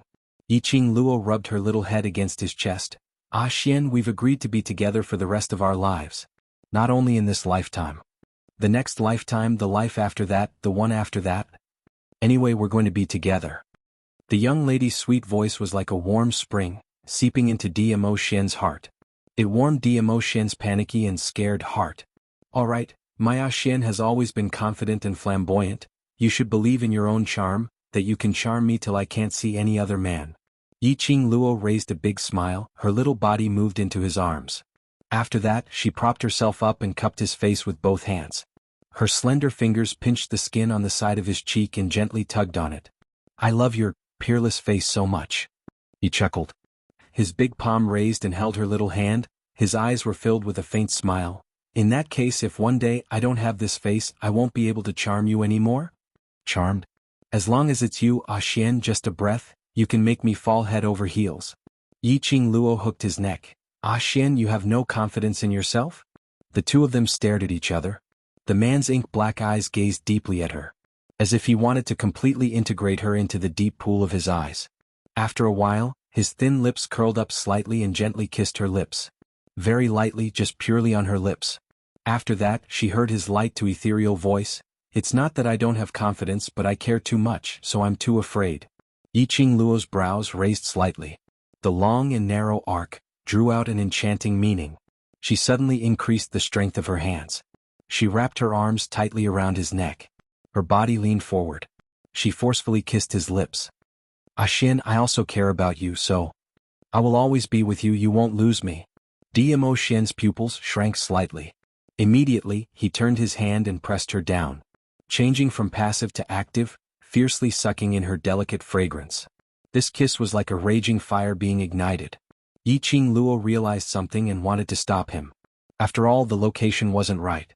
But when she met the man's pair of eyes that seemed to carry thousands of spring water, so gentle that it could almost squeeze out water, all her voice was stuck in her throat, almost without any resistance. Just as the heavenly lightning struck the earthly fire, suddenly a rumbling sound was heard. Something seemed to have collapsed. Immediately it was Yan Xiaoyi's voice, F***CK. Zhu Wuxin, are you sick? If you woke up early, then go to the kitchen and cook. What are you doing running around? Are you King Peeping Tom? Xiaoyi, calm down. Young Master Zhu might have just walked into the wrong room. Xiao Jin's voice followed closely behind. Wrong my ass. He's just jealous that we're a pair and is thinking of ways to take revenge on us. Yan Xiaoyi was infuriated. Xiao Jin comforted in a low voice.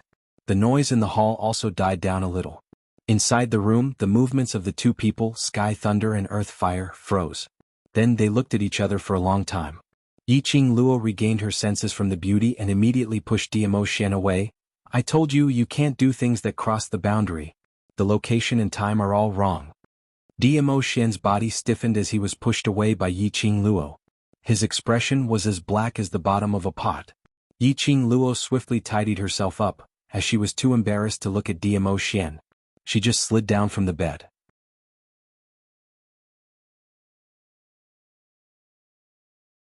Chapter 31-38. Chef. Yan Xiaoyi choked on Zhu Wuxin's words. She did not understand what he meant. Zhu Wuxin was expressionless. You want me to cook? Are you treating me as a chef? Last night, didn't you go to the kitchen yourself? Yan Xiaoyi's mouth twitched. She really couldn't understand Zhu Wuxin's thoughts. Zhu Wuxan explained in a cold voice, last night I cooked for Yi Qing Luo. If I cooked for her alone, she wouldn't eat it.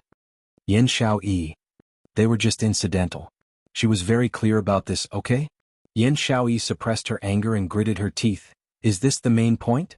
Was that the point? Is this it? Facing Yan Xiaoyi's frenzied roars, Zhu Wuxan clearly did not feel the slightest bit guilty or had any intention of explaining. Xiao Jin's soft voice could be heard throughout the entire hall. After Yi Qing Luo tidied herself up, she turned back and took a look at the man who was still lying on the bed with a face as black as charcoal. She coughed softly and leaned forward to give him a firm peck on the cheek to comfort him. He climbed off the bed and said, I'll go out and take a look at the situation first. We'll have plenty of time in the future. Yi Qing Luo had just moved to the door. Behind her, the man suddenly chuckled.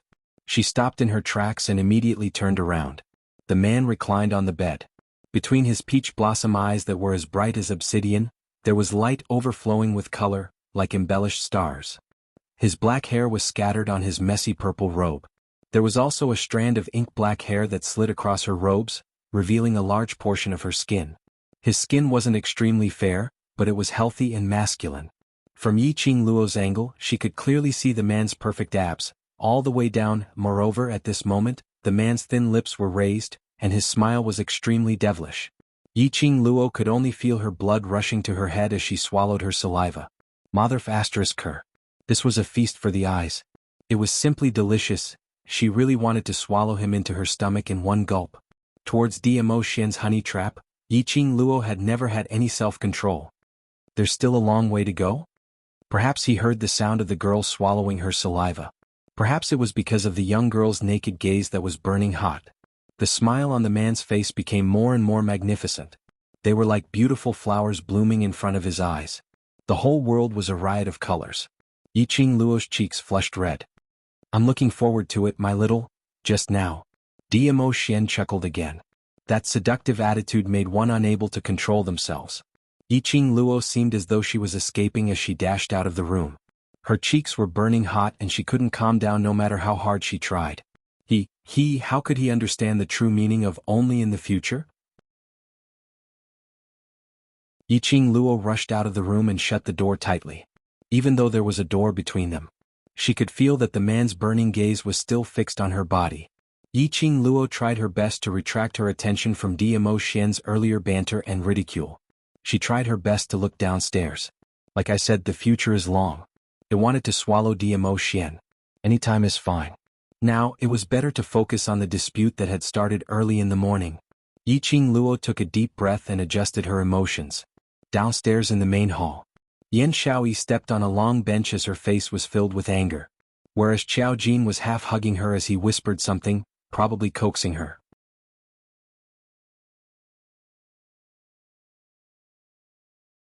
Chapter 31-39. What's the main point?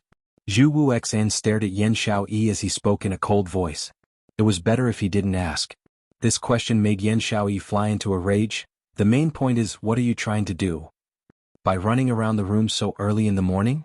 Don't you know that you can't barge into a lady's room? If you see something which you shouldn't see, are you able to take the responsibility? What do you have that you shouldn't see? Facing Yan Xiaoyi's anger, Zhu Wuxia remained calm. Yan Xiaoyi clenched her fists tightly. What do you mean by this? What are you trying to express? Zhu Wuxia was expressionless, the literal meaning. Zhu Wuxia. Yan Xiaoyi's fists were clenched so tightly that it made a cracking sound. Just with this attitude of yours, you still want to snatch the Overlord's woman? Save it. The Overlord is many times better than you. Unless Qing Luo is blind, she will not choose you and abandon the Overlord. Save some energy, don't dream of such unrealistic dreams. This kind of words could be said. Devil Class's 10 over students had said it countless of times in their hearts. But this was the first time they said it out in front of Zhu Wuxia. It could be seen that Yan Xiaoyi was really infuriated. Xiaoyi. Qiao Jin's expression changed as he immediately circled Yan Xiaoyi tightly, pulling her down from the long bench and blocking her behind him. Qiao Jin looked at Zhu Wuxia with a grave expression as he opened his mouth, wanting to explain. But after seeing Zhu Wuxia's icy cold gaze, he still dispelled the thought of explaining. As a man, Qiao Jin was very clear about this feeling. Although Zhu Wuxia's expression of emotions was different from others, but he could tell. He was serious towards Yiqing Luo. Yan Xiaoyi's words, although, were the truth. But to Zhu Wuxia, it was pricking his heart.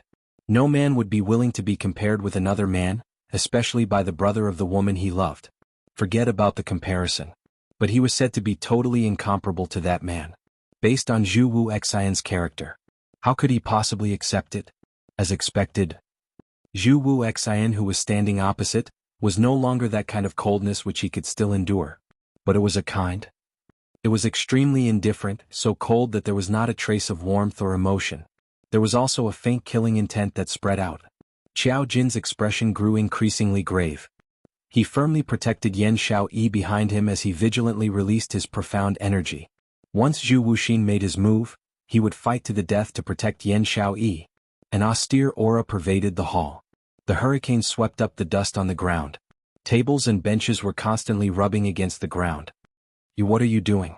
Suddenly, a young girl's clear voice floated down from upstairs. Qiao Jin's eyes lit up as he immediately looked towards the direction of the voice and called out, Qing Luo.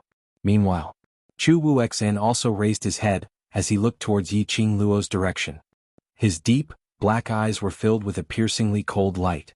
It was like a sharp frost blade on 1,000-year-old snow, causing people to shudder. However, this only lasted for an instant. The next moment, Yiqing Luo only felt a cool breeze caressing her face. In front of him, a blazing red figure enlarged in his eyes. Not knowing when Zhu Wuxia had moved in front of her, a hand grabbed her wrist tightly as he raised it up. I've been looking for you for a long time, so you're in this room. He opened his mouth coldly without any fluctuations in his tone. Yiqing Luo frowned as she tried to struggle free from Zhu Wu Xian's hand.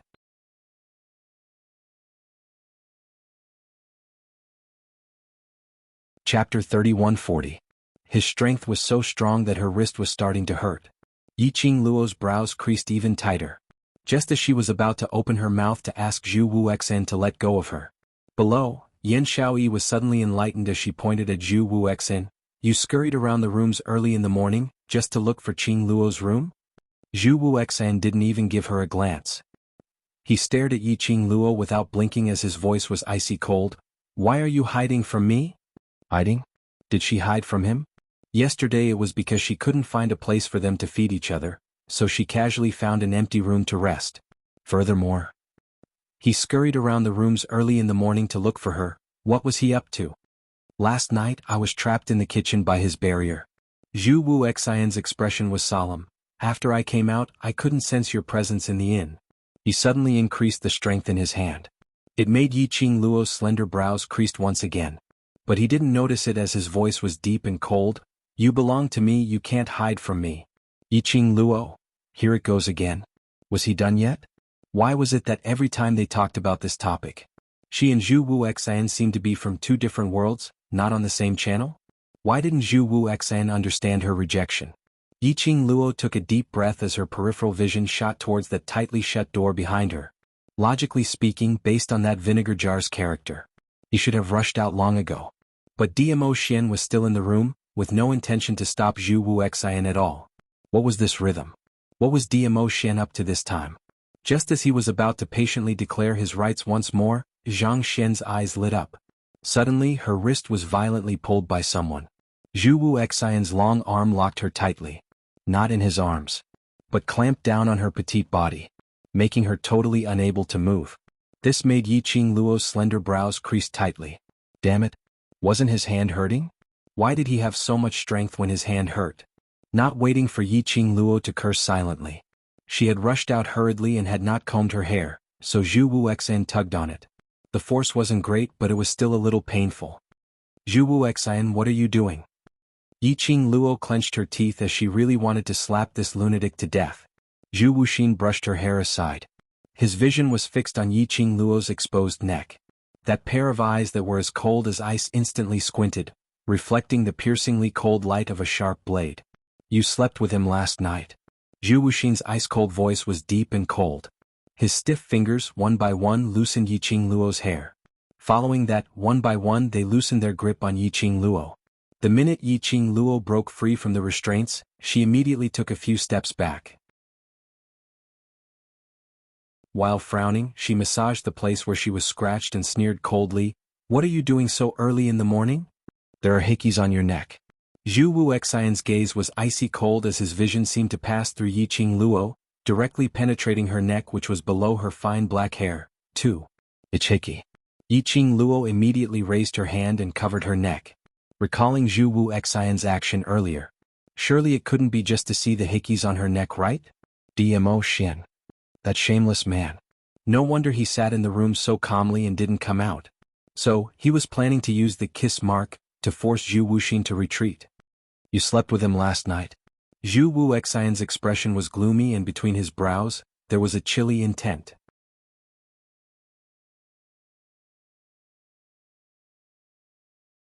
Chapter 3141.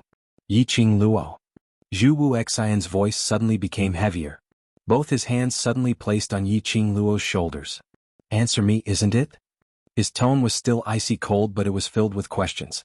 This attitude made Yiqing Luo's brows creased even tighter. Her pink lips were tightly pursed as her face surfaced some anger. She glanced sideways at the hand on her shoulder. Following that, she raised her hand and patted the hand on her shoulder. Zhu Wu Xian, what answer do you want to hear from me? She looked at Zhu Wu Xian calmly. Xian is my fiancé, my man. Even if something happened between me and him, that is something that should be expected. Zhu Wu Xian's expression instantly sunk as he raised his hand to grab her. Don't say things that will make me angry, you are. Zhu Wu Xian Xiaoyi said something earlier which is very right. Yiqing Luo interrupted Zhu Wu Xian's words as she took a step back to avoid his touch. Don't deceive yourself and others, living in an unrealistic fantasy. This is the last time I'm saying this to you. I don't belong to you, not in the past, not now, and not in the future. Her voice could be said to be extremely indifferent. And it was stern and firm, without any room for resistance. Zhu Wuxian's hand froze in midair. He clenched his fists tightly. All the muscles in his body were tensed up at this moment. His expression was like frost, so cold that it could cut through one's bones. That pair of icy cold eyes seemed to be filled with ice shards. The vortex in his eyes kept on surging wildly. There seemed to be a voice clamoring in his heart. They were clamoring for him to destroy all of it. To destroy everyone Yiqing Luo relied on, everything, every place. After that, to imprison Yiqing Luo by his side, to accompany him for eternity. That thought kept on surging in his mind. Like a raging wave, it kept on surging. Zhu Wuxian's current gaze was so strange and terrifying that even Yiqing Luo couldn't help but feel a chill down her spine. His eyes were so cold that they seemed to be able to cause her heart to stop beating.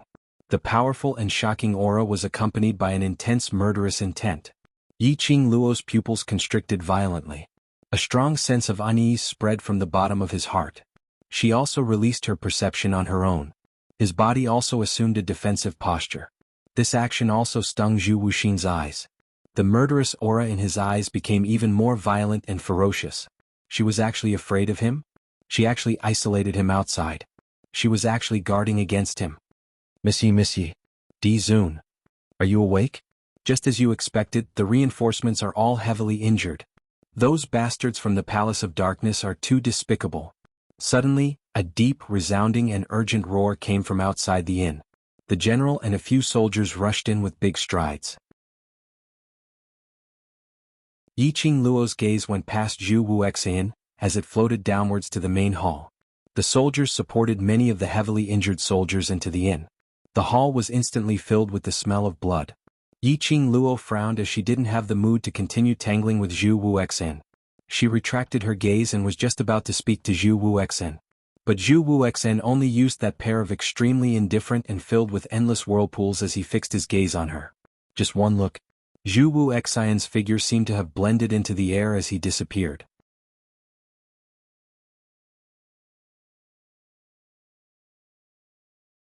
Chapter 3142. She called out Zhu Wuxian's name as she sensed her surroundings.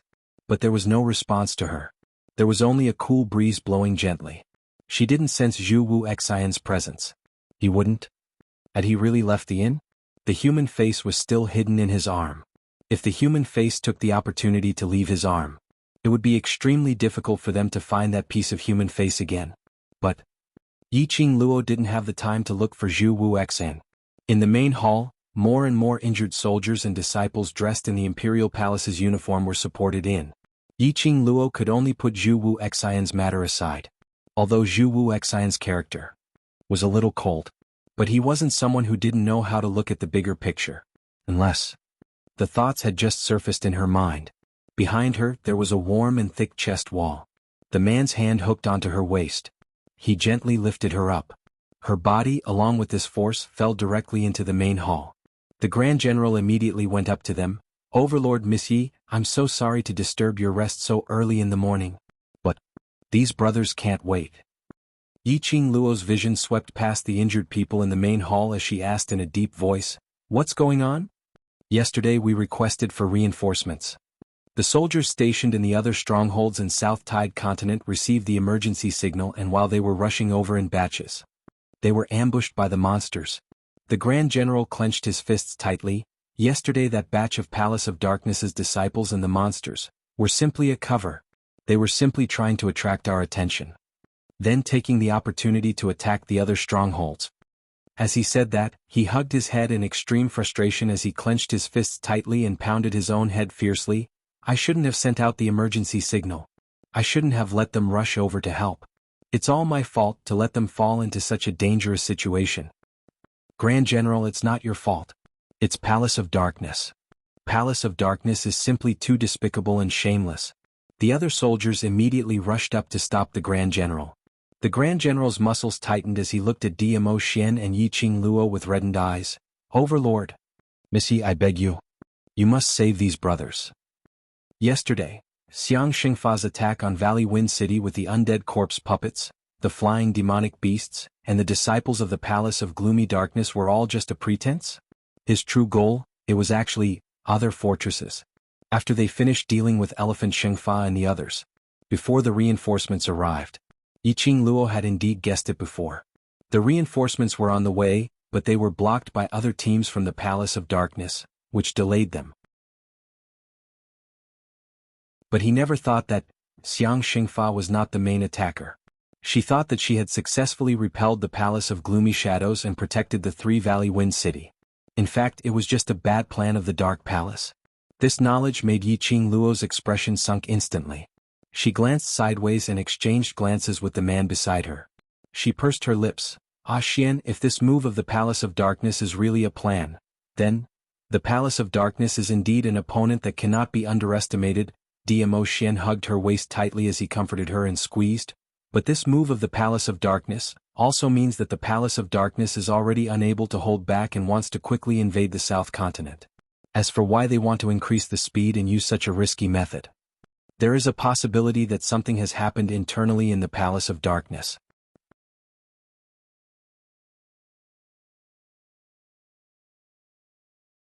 Chapter 3143. Right. Secluded Palace was in such a hurry to invade the South Continent.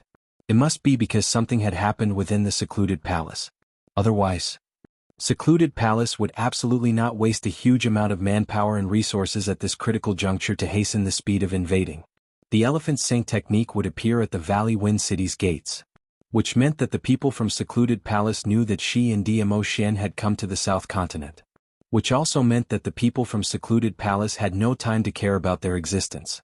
Secluded Palace only wanted to reach their own goal as soon as possible, as long as they invaded the other strongholds in the South Continent. The last Valley Wind City, even with Yiqing Luo and the others around, Secluded Palace had the absolute confidence to take it down? Save them first. Yiqing Luo clenched her fists as she suppressed the guesses in her heart and started to help the injured soldiers to treat their wounds. It could be said that Secluded Palace's plan this time was extremely ruthless. There were at least 300 to 400 soldiers who died under the sneak attack. Even the Imperial Palace's disciples had died over 10 people. Those who were seriously injured and rushed to Valley Wind City added up to about 100 people. Moreover, their injuries were extremely serious. It could be seen that these soldiers had all escaped from a life-and-death situation. Indeed, once the corpse puppets made their move, these soldiers were not a match for the undead corpse puppets at all. Miss Yi, those monsters are very sinister. Not only are they impenetrable, water and fire resistant, we have no way to resist. The most important thing is, if we are scratched by those monsters on our bodies will also undergo changes. The Grand General's voice was cold and hard as his eyes turned red as he stared at his brothers in the main hall. His voice was trembling. Those wounds, some of them will cause our brothers to turn into rotting corpses. Right in front of us, they will start to corrode slowly from the wounds. And some of them will have a huge change in temperament. They will start to attack us. It's like they have become one with those monsters. But their battle power is much lower than those monsters. When the Grand General said this, his voice was already choking. Missy, you and your mercenary brothers can deal with that bunch of monsters, so you will definitely be able to save them, right? Today, the great general could only place his hopes on Yiqing Luo. She was his group of brothers who had gone through life and death together for so many years, their only hope. After listening to the great general's words, Yiqing Luo's expression turned even more grave. That group of monsters are known as corpse puppets, and they are battle-type puppets which are refined from dead corpses using a sinister secret method.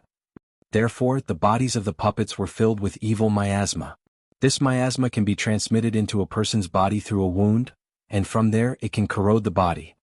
She thought. The evil miasma required at least a semi-finished corpse puppet to have such a function. Unexpectedly, these defective products could actually use miasma to affect humans. However, she was able to deal with the undead corpse puppets because she had Yoin's mental power. However, the method to purify the miasma in their bodies, she didn't know what to do. Looking at the pleading eyes of the great general as well as the expectant gazes of the soldiers, Yiqing Luo couldn't say anything to destroy their hopes. She pursed her pink lips and tried to think of a way to purify the miasma in her mind. She wanted to calm everyone down first. Just as he was about to speak,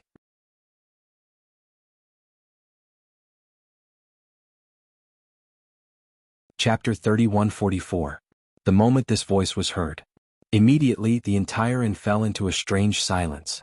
All the soldiers' gazes were directed towards Dmo Xian. Their eyes were filled with reverence. Even those soldiers who were covered in blood and riddled with scars, propped themselves up and looked towards Dmo Xian. Regarding the overlord's prestige, they had all heard of it. The rumored overlord to them was a godlike existence. To be able to see the overlord's face with their own eyes, this was something that they didn't even dare to think about. Reverent and admiring gazes were all gathered on Dmo Xian. But towards these reverent gazes, Dmo Xian was already used to it, as he wasn't moved at all. He gently raised his palm and gently placed it on Yiqing Luo's slender shoulder, as his tone was gentle and filled with pampering. Lil Luo, the defective corpse puppets have not been processed and the evil miasma on them is extremely dense. Don't try to purify it easily, as it will affect you. Miasma? Yiqing Luo wasn't unfamiliar with this term. She instantly understood the meaning behind Dmo Xian's words. The last time at the Miao tribe, she had seen the effect of the corpse puppets on the Miao tribe's guards. She was also clear that the remnant yin qi on the corpse puppets would corrode into the human body and infect them. She had not expected the defective corpse puppets to have such great destructive power. No wonder the secluded palace could make use of these batch after batch of defective products to start a war without any fear. The corpse puppets were impenetrable, impervious to fire and water. It itself was an existence that defied the heavens. Using the corpse puppets as weapons, even if it was a cultivator, they would be helpless against the corpse puppets and could only passively take a beating. Not to mention, after being injured by the corpse puppets, they would also be corroded by the corpse puppets' miasma. In this way, battling against the corpse puppets, not only were they unable to hit the corpse puppets, they had to try their best to ensure that they could not be touched by the corpse puppets. To these generals and soldiers, it was like this. It was indeed something that was impossible to achieve. They were able to escape from the hands of the corpse puppets to Valley Wind City, which was already considered incredible. Yiqing Luo pursed her pink lips and looked up at the man beside her. I'll leave it to you. I'll go talk to Bei Yuan and see if we can refine more weapons as soon as possible. Dmo Xian ruffled her hair. Yiqing Luo took a look at Tang Beiyuan's direction. Tang Beiyuan nodded slightly before turning around and walking into the room she had rested in the night before. Yiqing Luo took a step forward. Just as he reached the stairs, suddenly a weak voice came from behind. Thank you, Madam D. Yiqing Luo's footsteps halted. Empress, Madam Emperor? The way Lin Mingya addressed Lin Mingya made her cheeks flush. One of them thanked him. Very quickly, the other soldiers all propped up their injured bodies as they respectfully thanked Yiqing Luo. Thank you, Imperial Madam. Thank you, Overlord, for saving us. Although today was the first time these soldiers had seen Dmo Xian and Yiqing Luo, but they were all very clear. As long as Di Zun was willing to help them, the injuries caused by the undead corpse puppets would definitely be healed. And the reason why Di Zun was willing to help, just because of Yiqing Luo, because of Di Zun's wife. Yiqing Luo looked at those soldiers behind her. The soldiers' eyes were filled with sincerity. After being infected by the undead corpse puppets, they could still hold on till here. And there were no signs of them going berserk.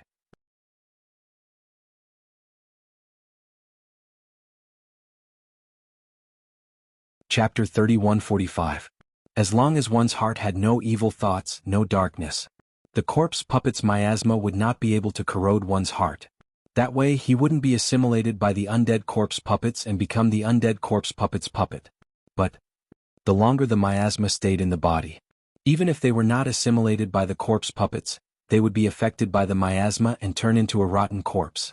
The most important thing now was to purify the miasma in these soldiers' bodies. Yiqing Luo smiled at them. Have a good rest. After your bodies have recovered, there's a big battle waiting for you. Yes, Imperial Madam. The soldiers cupped their fists as they replied in unison. Yiqing Luo left the soldiers in the main hall to Dmo Xian to settle. She followed closely behind Tang Beiyuan as they walked into the room. Just as she closed the door, she heard Tang Beiyuan's chuckle. Imperial Madam? This title is indeed more suitable than the Imperial Palace's mistress. Yiqing Luo coughed lightly. Stop teasing me, let's talk about proper matters. Tang Beiyuan nodded. I know what you want to ask, but refining weapons, and under the circumstances where there's no conditions, refining more weapons is very difficult. Tang Beiyuan didn't beat around the bush. In 3 days we've refined 48 weapons and that's already the limit. That's because we're in the Imperial Palace's armament refining hall and we don't lack any armament refining equipment. But we're in the South Continent now. Yiqing Luo's expression turned grave. I understand what you mean. No matter if it was refining weapons or pills. Other than the refining techniques, the external conditions were also very important. For example, the refining location, refining materials, etc. In a place like South Continent, the refining location wasn't considered good and the equipment wasn't complete. Even if Tang Beiyuan could refine weapons, she wouldn't be able to achieve the same efficiency and quality of weapons as when she was in the Imperial Palace. As an armament master, she would absolutely not allow herself to refine any flawed weapons, especially for an armament sect, grade armament master like Tang Beiyuan. Towards her own work, she would be even more meticulous. Moreover, Secluded Palace was obviously speeding up their invasion of the South Continent. It was absolutely impossible to give them more time to refine weapons. The Dark Palace will definitely continue to send corpse puppets to attack Valley Wind City. Yiqing Luo sighed softly. If I can refine a weapon that is able to contend against most of the dead corpses. Her hand lightly stroked the pattern imprinted on the azure dew bracelet on her wrist. In his heart he sighed. If Old Man Song was here, he would definitely be able to give her a good idea. Most of them. Tang Beiyuan murmured what Yiqing Luo said earlier and suddenly her eyes lit up as she clapped her hands. Why didn't I think of that? You have a weapon that can fight against most undead puppets. Yiqing Luo was stunned. Me? Tang Beiyuan put her hand on her shoulder excitedly. The glowing fan. Your gourd flame fan was refined from your heart's blood and bones. This gourd flame fan also contains your power.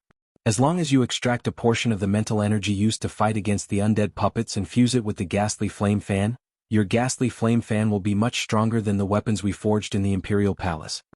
To refine an excellent weapon and then fuse it with the Serene Yin's mental energy, it required a lot of time.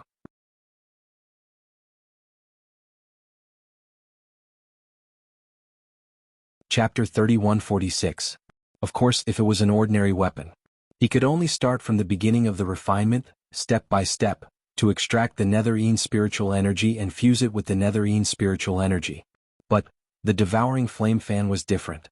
The glower flame fan was not only refined from Yiqing Luo's heart, bone and blood. The ghastly flame fan was also a weapon that could grow in quality. It was a spiritual power that could completely fuse with the Netherworld Palace. In this way, Yiqing Luo would be able to use the glower flame fan to go against most of the undead puppets. Yiqing Luo muttered to herself for a moment and made up her mind. All right, then I'll have to trouble you to think of a way to merge the Serene Yin's mental power into the glower flame fan. Tang Beiyuan received the glower flame fan from Yiqing Luo. I'll get it done now. As she spoke, she took out some equipment from her spatial ring. Tang Beiyuan was fiddling with the equipment when she suddenly thought of something as she abruptly raised her head and looked at Yiqing Luo. That's right, Qing Luo, that smear of mental energy which had fused with the weapon, you really have no way to extract more? If the amount extracted is too little, it will be less effective against the undead puppets. For a weapon like the gourd flame fan that can grow, if I can extract a large amount of Netherine mental energy and fuse it with it, the effect will definitely double. Yiqing Luo's finger on her wrist stiffened slightly. She lowered her eyes and fixed her gaze on the azure dew bracelet. This was what Tang Beiyuan had said. She had thought about it a long time ago. However, control over the azure dew bracelet. Until now she still couldn't move freely. She still did not sense Old Man Song's existence.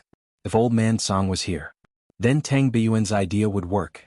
Temporarily I still can't find a way to extract a large amount of mental power. Yiqing Luo shook her head. Let me think of a way to try. He walked out of Tang Beiyuan's room. Yiqing Luo then walked towards the direction of the room which she stayed in last night. In the main hall, Dmo Xian was releasing his profound energy to help the soldiers purify the miasma within their bodies. The entire hall was silent. Yiqing Luo didn't make any noise to disturb him as she quietly returned to her room and quietly closed the door. She sat down on the bed. He slowly raised his wrist. On her fair and slender wrist, the circular pattern resembling the petals of a cherry blossom was clearly visible. Vaguely, there seemed to be a bright red light flowing between the patterns. Staring. Yiqing Luo's gaze suddenly went into a daze. There seemed to be a wisp of white smoke floating in front of her, looking at her with a benevolent smile. That dignified yet concerned voice reverberated in her ears. Little Luo. Yi Qing Luo's eyelashes fluttered as the tip of her nose suddenly turned sour. She unconsciously looked in the direction of the white smoke and extended her other hand. Her voice was choked with emotion. Old man Song. Old man Song. However, her sobbing voice came to an abrupt halt at this moment. She stretched out her hand but missed. The white smoke in front of him turned into a gentle breeze and dissipated. Old Song. Yi Qing Luo cried out again. He raised his hands and tried desperately to touch the space in front of him. However, the only thing his hands could touch was air. She froze on the spot. He stared blankly for a long time before coming back to his senses. Am I hallucinating again? Yes. If it wasn't a hallucination, how could old man Song's spiritual body dissipate with just a touch? Yi Qing Luo's tensed-up emotions at this instance were all unloaded. She really missed old man Song.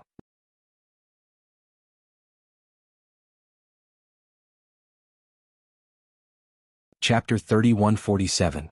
Yi Qing Luo's arm drooped down powerlessly. Her slender fingers, little by little, unconsciously stroked the decorative design of the azure dew bracelet. In his mind he recalled the time when he was in the Miao tribe. She was determined to terminate the contract with old man Song and hand him over to Dmo Xian. There was a place in his heart that felt like it had been ruthlessly pierced by a needle. Ding! Suddenly he felt a scorching heat on his wrist. Yi Qing Luo's fingers trembled as she looked down.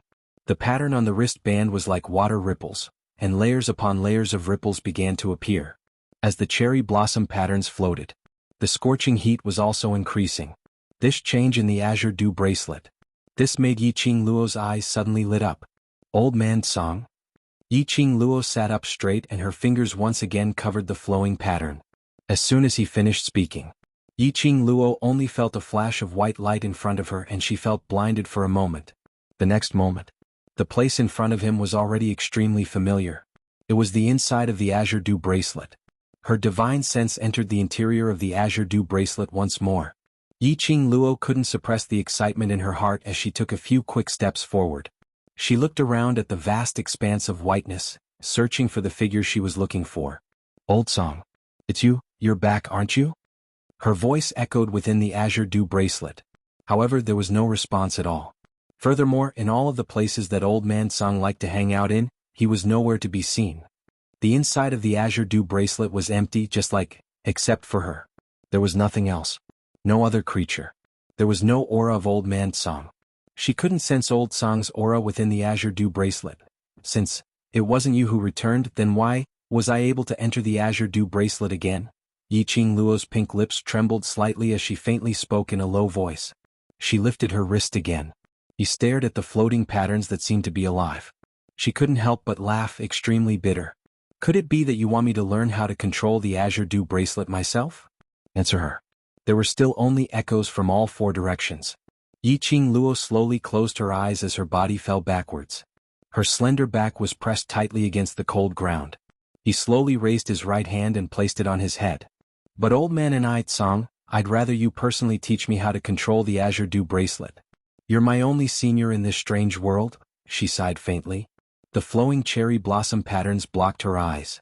As the bewitching red light flowed, it was as if they were about to seep into her eyes. Yi Qing Luo felt a stinging pain in her eyes. She closed her eyes.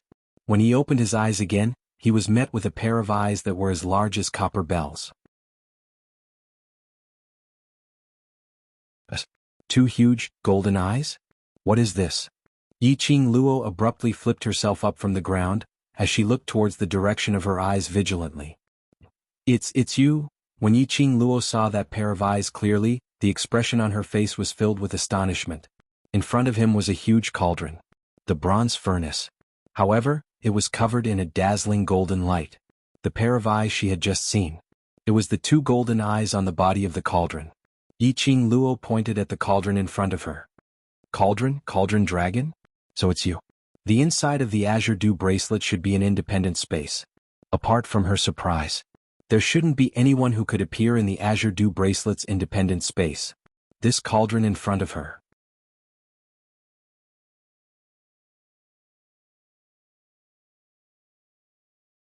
Chapter 3148. Yi Qing Luo's face immediately lit up. She pounced forward and hugged the cauldron dragon. Cauldron dragon, you're still here. Yiqing Luo stretched out her arms, but could only hug a small totem of the cauldron dragon. The cauldron dragon's glittering golden eyes shifted. Then a golden light flashed. The cauldron dragon's body had transformed into a height similar to Yiqing Luo's. Master, I've always been in the Azure Dew Bracelet. Unless you summon me, I can't leave this place. The cauldron dragon's steady voice contained a trace of helplessness. So, in his master's eyes, within the Azure Dew Bracelet, only Old Man Song? After Yiqing Luo met Cauldron Dragon's slightly resentful eyes, her hands hugged the cauldron even tighter. Every time I come to the Azure Dew Bracelet, it seems like I've never heard you open your mouth. Right now I'm just excited. What kind of excitement? Cauldron Dragon shot her a sidelong glance without giving her any face. Are you excited to see me, or are you excited for some other reason? Yiqing Luo gave an embarrassed smile as her tone sounded slightly coquettish. Both. She paused and continued, ever since that battle with the Miao tribe, I had no way of entering the interior of the Azure Dew Bracelet. I don't know why, but I suddenly came today. To be able to see you, Cauldron Dragon, within the Azure Dew Bracelet, I'm definitely excited. She paused for a moment, then raised her head and looked into the pair of golden eyes. But there are other reasons too. You want to know where Old Song is, right? Cauldron Dragon didn't beat around the bush with her. Yiqing Luo's hands immediately loosened, her eyes nervously looking at Cauldron Dragon. You know that Old Man Song knows where he is? The Cauldron Dragon was silent for a moment. Master, although I shouldn't criticize any of your decisions as your contracted furnace, there are still some words that I must say. Yiqing Luo lowered her eyelids and sighed softly. I know what you want to say. This time you are indeed in the wrong. Cauldron Dragon's tone became solemn and respectful. The pair of golden eyes embedded in the cauldron also became unusually serious. The Azure Dew Bracelet is not only a divine artifact, it is also a home that belongs to us. Ever since you formed the blood contract with the Azure Dew Bracelet, we who were in deep slumber within the Azure Dew Bracelet also woke up. We followed you and experienced so much. To us, this is the same as you giving us a home. When you decided to abandon the Azure Dew Bracelet, when you decided to face death alone, you were also abandoning us, abandoning our family. When you made this decision, even I had a feeling of being abandoned and hurt. Don't even mention how much pain Old Man Song, who loved you as if you were his own granddaughter, felt in his heart. Yiqing Luo's eyelashes fluttered as she lowered her head. You don't need to apologize to me, said the Cauldron Dragon, interrupting her. The person you should apologize to is Old Man Song. Old Man Song, he's still here. He's still here, right? Yiqing Luo suddenly raised her head, her eyes staring unblinkingly at Cauldron Dragon. Cauldron Dragon, tell me where he is. How should I see him? Cauldron Dragon looked deeply at her, not speaking for a long time. It was silent for a long time. Its pair of golden eyes slowly closed. Old Man Song didn't allow me to tell you, but I believe that you should know these things.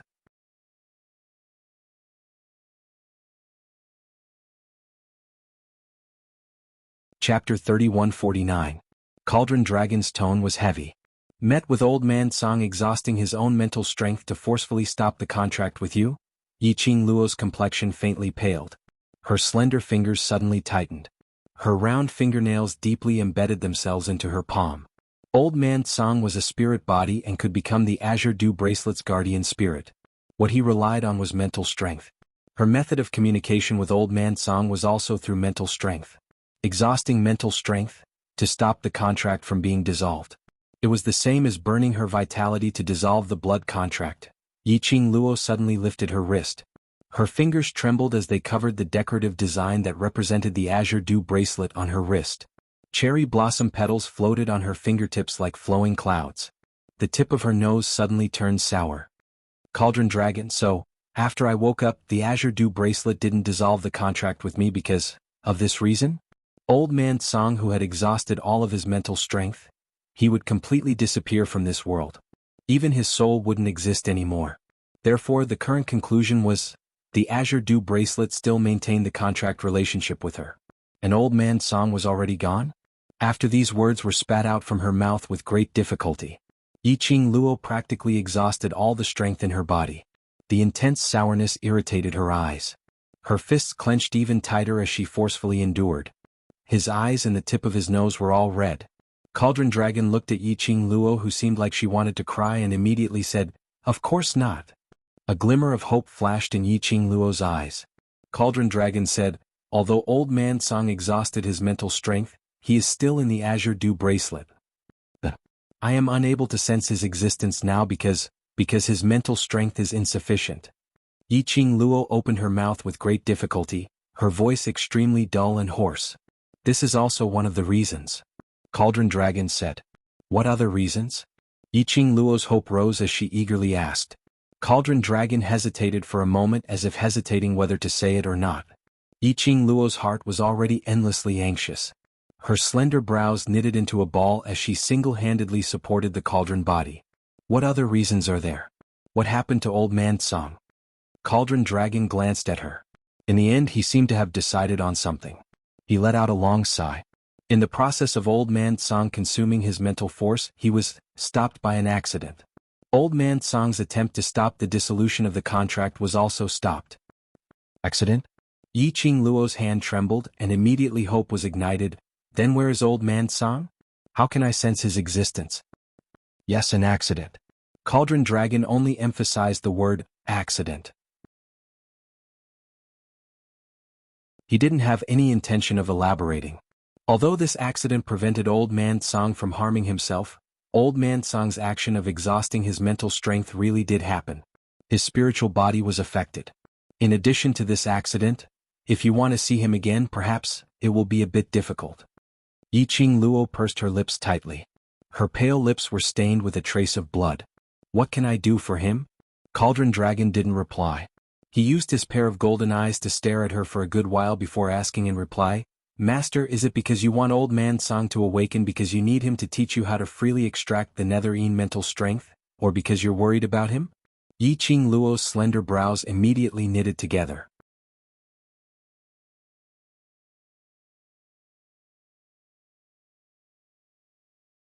Chapter 3150. Light surged within Yiqing Luo's charming eyes. Her slender fingers were tightly clenched into a fist, tightly clenched. Cauldron Dragon's questioning. It was like a ruthless slap on her face. Indeed, Cauldron Dragon didn't doubt her character from the bottom of his heart. But Cauldron Dragon needed to hear her answer personally.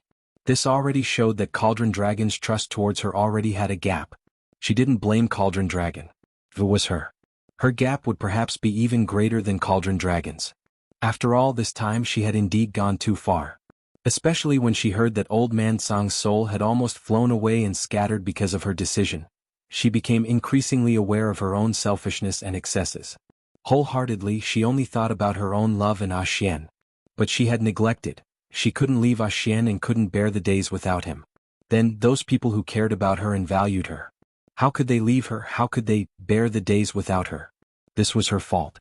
She indeed deserved the punishment of being distrusted like this. Gradually, Yiqing Luo's delicate body went limp. Her taut muscles and slender fingers were powerlessly hanging at her side. She raised her head again. Her reddened eyes met Cauldron Dragon's golden pupils without blinking. She opened her mouth. "Old Man Song is not only my master, he is also my kin, my family. I want him to return to my side because I need him as a family member." Cauldron Dragon's solemn eyes finally softened a bit. Old Man Song's spirit body is fine. It finally relented. Yiqing Luo's heart didn't relax because of this. She tightly pursed her lips and asked worriedly, "Spirit body is fine? Then why can't I see him in the Azure Dew Bracelet?" Just as she finished asking her question, a voice suddenly rang out. Without waiting for Cauldron Dragon's reply, she anxiously continued to ask, "Spirit body is fine, then is his mental power greatly damaged? Is he in any danger?" Yiqing Luo continued to ask, "Earlier you said, Old Man Song has awakened? In other words, Old Man Song is currently in a state of deep slumber?" Stop. Cauldron Dragon was somewhat stupefied by Yiqing Luo's question without even panting. He raised his voice. "Now listen to me." Yiqing Luo immediately shut her mouth as she fixed her eyes on it. Cauldron Dragon said, "I am unable to say much about Old Man Song's current situation. Right now, he was indeed in a deep slumber. As for when he will wake up, that will depend on his willpower and heaven's will." Willpower? Heaven's will? What does this mean? Yiqing Luo's heart trembled violently. Although that accident stopped Old Man Song to Old Man Song, it also caused a great impact. Cauldron Dragon said vaguely. You don't need to worry. At present it's hard to say whether this impact is good or bad. Yi Qing Luo knew that Cauldron Dragon didn't want to tell her the details of that day. She did not intend to pursue the matter. However, were the Cauldron Dragon's words just a guess, or were they just lies to make her feel at ease?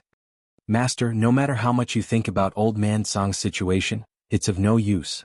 Cauldron Dragon saw that Yi Qing Luo didn't speak for a long time, so he continued, Today Master didn't need to connect with Old Man Song's mental power to enter the Azure Dew bracelet. This is already a very good omen.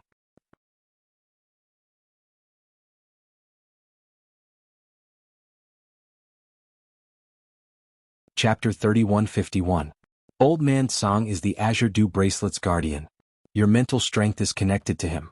In the past, you entered the Azure Dew bracelet through fusing with Old Man Song's mental strength magnetic field.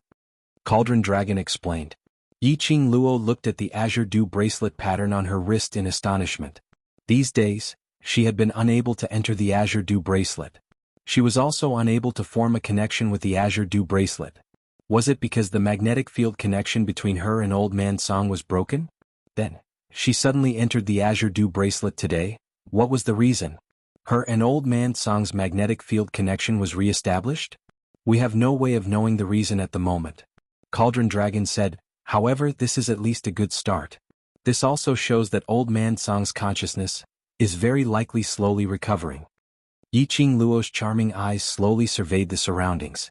Her slender fingers lightly stroked her wrist. It was as if she was recalling all the scenes of Old Man Song being here through this vast expanse of whiteness. Cauldron Dragon didn't make a sound to disturb her. After a long time, Yi Qing Luo closed her eyes. The expression on her face also gradually recovered its tranquility. When she opened her eyes again, the surging emotions in her eyes had also dissipated, and she had calmed down. I understand. Yi Qing Luo's gaze returned to Cauldron Dragon. I will wait for Old Man Song to return. There is anything I can help with, please tell me. I also want to do something for him. Cauldron Dragon's golden eyes blinked. It seemed to be somewhat astonished at Yi Qing Luo's calmness. It looked at Yi Qing Luo face to face for a long time before opening its mouth. If Master can truly be at ease and work hard to increase her strength, this will be the greatest help to him. Men, I'll remember. Yi Qing Luo nodded. Cauldron Dragon still wanted to say something, but a golden light flashed in the depths of its eyes. In the end, it still didn't say anything. One person and one cauldron sunk into silence. For eyes met. After a moment of silence, Yi Qing Luo was the first to break the silence. I'll leave first. Cauldron Dragon, Amen. Yi Qing Luo turned around and walked a few steps towards the vast expanse of whiteness before pausing. If Old Man Song has any news, no matter if it's good or bad, please tell me. Cauldron Dragon was silent for a moment. All right. Yi Qing Luo curled her lips towards Cauldron Dragon, revealing a faint smile. She turned around again. But very quickly she turned back. Beneath the hazy white mist, a pair of eyes that were as resplendent as stars gazed at the Cauldron Dragon like torches. Cauldron Dragon's golden eyes contained a trace of unconcealable panic. The fleeting panic fell into Yi Qing Luo's eyes. Yi Qing Luo narrowed her eyes slightly. She knew that Cauldron Dragon was definitely hiding something from her. This matter, it must also be related to Old Man Song. It was just that Cauldron Dragon wasn't willing to say. Even if she interrogated him, there would be no results. She could only pretend that she didn't sense the Cauldron Dragon's abnormality. Is there anything else? Cauldron Dragon's calm voice resounded. It was also because of his guilty conscience. Cauldron Dragon's voice sounded especially dignified as a member of the Dragon clan. Yi Qing Luo's eyes were filled with smiles as her face revealed a gentle smile. She looked at the Cauldron Dragon and said word by word, whether it's Old Man Song Yu or the Purgatory Pagoda, everything within this Azure Dew bracelet is my home, all of you are my family. Cauldron Dragon's golden pupils suddenly constricted.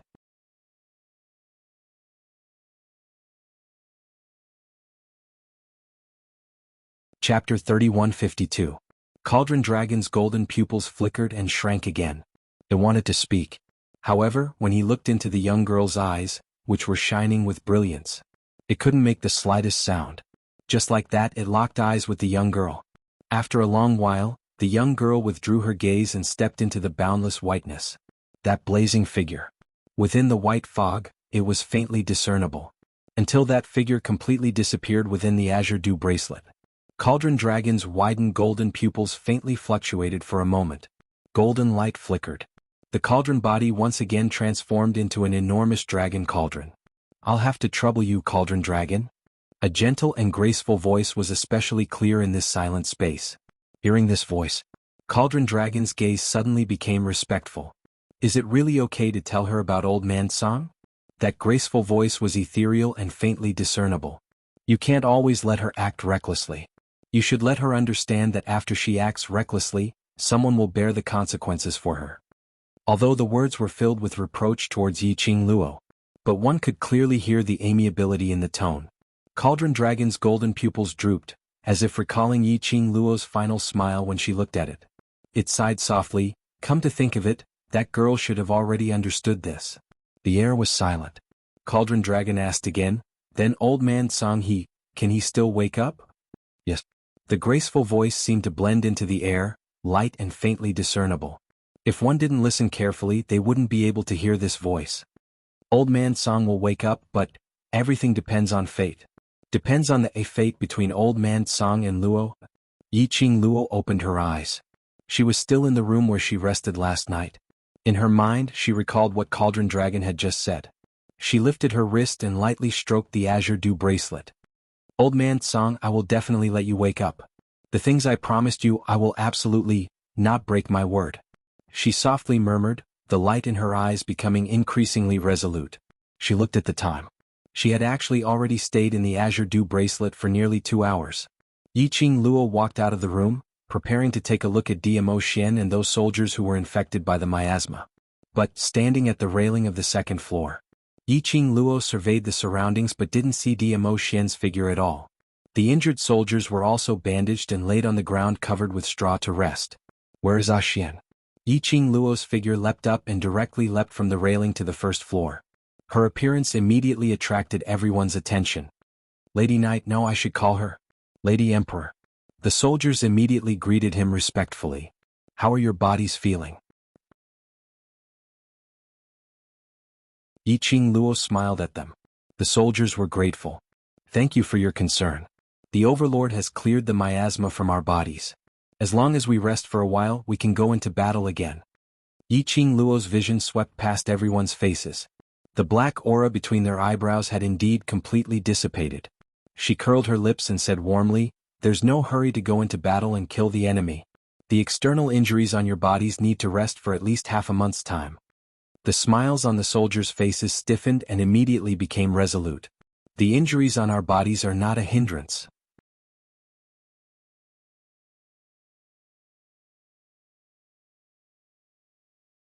Chapter 3153. The soldiers froze. Yi Qing Luo continued to smile, but her tone revealed a calm and unruffled boldness. The main hall fell into silence. Yi Qing Luo's voice slowed down but was sonorous. "Xian can save you once, but it doesn't mean that he will save you a second time. So if you want to protect your own continent, then let yourself recover quickly and not try to show off and drag your own brother down." The soldiers were all tensed up as they clenched their fists tightly. They looked deeply at Yi Qing Luo's direction. The expressions on their faces were changing bit by bit. Towards Yi Qing Luo's words, they had no way to refute. Yi Qing Luo didn't continue saying anything as she walked out of the inn directly. Outside the inn it was a mess. The entire place was in ruins and smoke filled the air. It was totally different from the Valley Wind City that she had seen in her memory. She raised her eyes as she looked at the city wall not too far away. The great general and those soldiers who were standing upright were guarding this city vigilantly. This was the last city in the South Waves continent. The people from the secluded palace would attack any time. If Valley Wind City was attacked, the South Waves continent would completely become a subsidiary force of the secluded palace. The secluded palace's plan would then advance a step further. "Qing Luo." A lady's soft voice was heard from behind. Yi Qing Luo turned around and saw Tang Beiyuan, who was dressed in a blue long dress, walking over. Tang Beiyuan said, "The Imperial Palace's disciples have found the secret base which the secluded palace had stationed in the South Waves continent. The Overlord has brought some men over to scout." "Secret base?" Yi Qing Luo was stunned. "Surely this isn't a scheme of the secluded palace?" According to a reliable source, it shouldn't be. Tang Beiyuan shook her head. The Overlord will head over personally, so it shouldn't be fake. Where is it? I'll go over now. Yiqing Luo pursed her lips as she asked anxiously. The Overlord had specially instructed you to stay here and wait for him to return. Tang Beiyuan pulled Yiqing Luo's wrist. The Overlord will not let anything happen to himself, don't worry. Although she had 100% confidence in Dimo Xian's ability. But it was absolutely impossible to say that she wasn't worried. Tang Beiyuan naturally saw the worry on Yiqing Luo's face as she walked to Yiqing Luo's side and stood still. Following that, he and Yiqing Luo looked towards the direction of the city walls. To be honest, I'm very envious of your relationship with the Dizun. An envious smile appeared on Tang Beiyuan's beautiful face. She glanced sideways slightly as she gazed at Yiqing Luo's side profile. The current Lord Dizun has really changed a lot. If I hadn't seen it with my own eyes, I wouldn't have believed that this is the same Lord Dizun. Beiyuan, Yiqing Luo could hear the envy in Tang Beiyuan's tone as well as that undetectable sorrow. She recalled what Dimo Xian had told her about Tang Beiyuan's fiancé. He had been in the imperial palace for so long. Yiqing Luo had never seen Tang Beiyuan's fiancé before, not knowing what he looked like. Tang Beiyuan smiled bitterly. She raised her hand and pressed it against her chest as she continued to speak word by word. In the hearts of the women of the imperial palace, Qin Wentian, Dizun was like a high and mighty god. No matter who it was, they were just a speck of dust in front of Dizun. But you're different. Dimo Xian's gentleness towards you, that attitude where you're held in the palm of your hand, afraid that you'll fall, or in the mouth, afraid that you'll melt, has gradually made Dimo Xian become more and more popular. I've heard many people ridiculing that Dimo Xian is cold and emotionless, a person without feelings.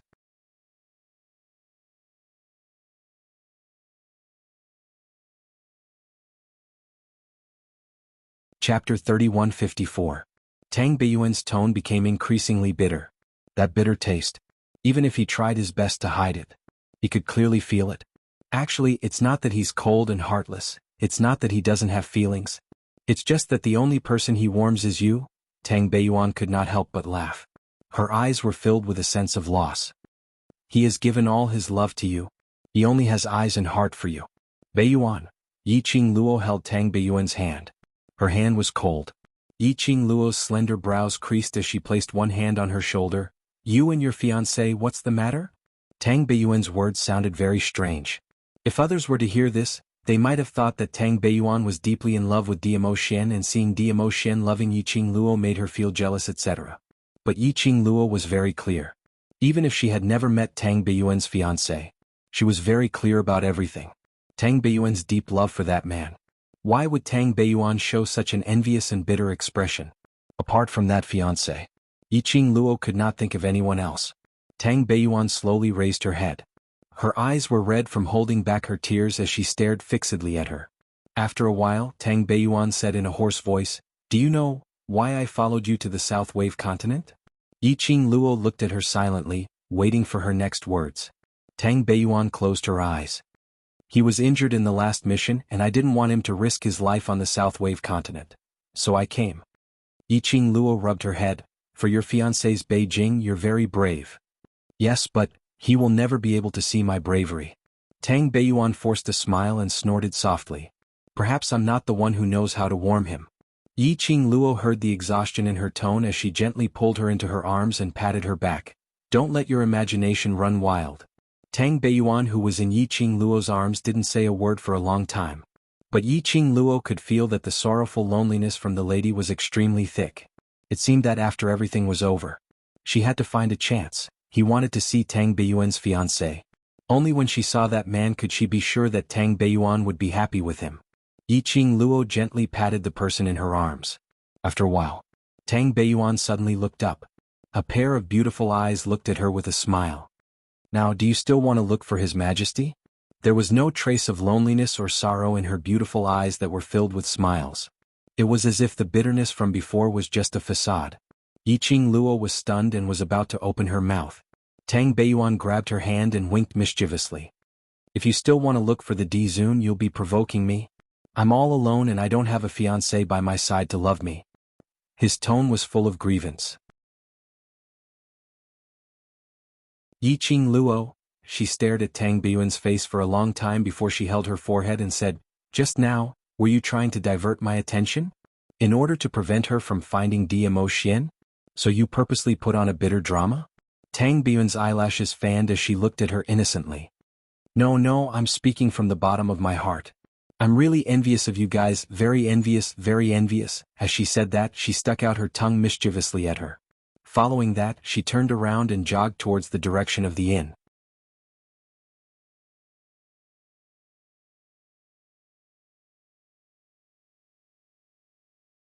Chapter 3155. The more Tang Beiyuan said so. The more he thought about it, the more it proved that she was indeed trying to stop him from going to look for Dmo Xian, and intentionally put on a bitter drama. But others couldn't tell. There was no way she couldn't tell. Tang Beiyuan's words and emotions came from the bottom of her heart, just so she wouldn't worry. As for the deliberate act, it was just a pitiful play. This lass, sometimes it really made one's heart ache. From the looks of it, Tang Biyuan's fiancée. Indeed, she had to find an opportunity to go and have a look. After Tang Beiyuan's antics, Yiqing Luo had indeed dismissed the idea of looking for Dmo Xian. She glanced in Tang Beiyuan's direction before walking towards the city gates. Beiyuan didn't want her to worry. She would pretend that she didn't know anything. At this moment, Beiyuan also wanted to be alone for a while. Yiqing Luo's feet had just lifted up. Soon after, he heard a soft chuckle coming from not far away.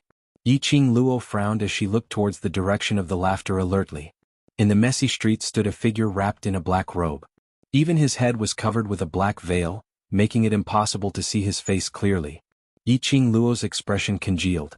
When did this person appear? How could she not sense the existence of this person?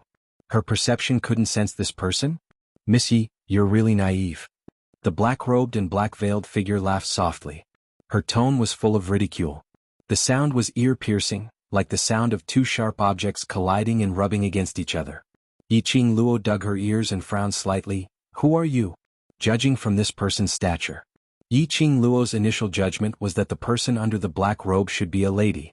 It was just that the voice was so unpleasant that it was hard to distinguish. "Hey," the black-robed man chuckled again, "just a little commoner who was saved by the soldiers of Valley Wind City." "Commoners?" Yiqing Luo stared at the black-robed man. She could not sense any trace of profound energy from the black-robed man's body. Indeed, he looked like an ordinary person. But Yiqing Luo didn't believe it. A commoner was able to avoid her senses. How could a commoner be so calm and composed in front of her? Just as Yiqing Luo was in deep thoughts, suddenly he heard a hoarse and anxious voice. "Little Feng. Xiao Feng. Not good, not good. Granny Wang is foaming again." An old man rushed out of an abandoned mansion not far away. The soldiers at the door immediately supported the staggering old man. When the old man saw the black-robed man, his face was full of excitement. "Little Feng, quick, come here." The black-robed man took a look at that old man and looked at Yiqing Luo. Yiqing Luo seemed to have heard the black-robed man's chuckle. Then, the black-robed man's sharp and unpleasant voice rang out. "I still wanted to be friends with Lady Yi and have a good chat. Seems like I can only postpone it." With that, the black-robed man turned around and walked toward the old man. The old man looked at the black-robed man with hope in his eyes. "Xiao Feng, only you can save old woman Wang. You must save her." The two of them walked side by side into that abandoned mansion. Yiqing Luo stared at their departing figures as she frowned slightly. That mansion was Valley Wind City's safety zone. Those commoners who were still alive were arranged in the safety zone, waiting for rescue. That black-robed man earlier. You're tuning in to the Han Li's Wuxia Adventures YouTube channel. We're so grateful for your support, and don't forget to subscribe to join us on this incredible journey through captivating stories. Your generosity through donations truly makes a world of difference, as it's the primary source of revenue that allows me to expand and enhance this channel for you. Thank you from the bottom of my heart for being a part of this adventure.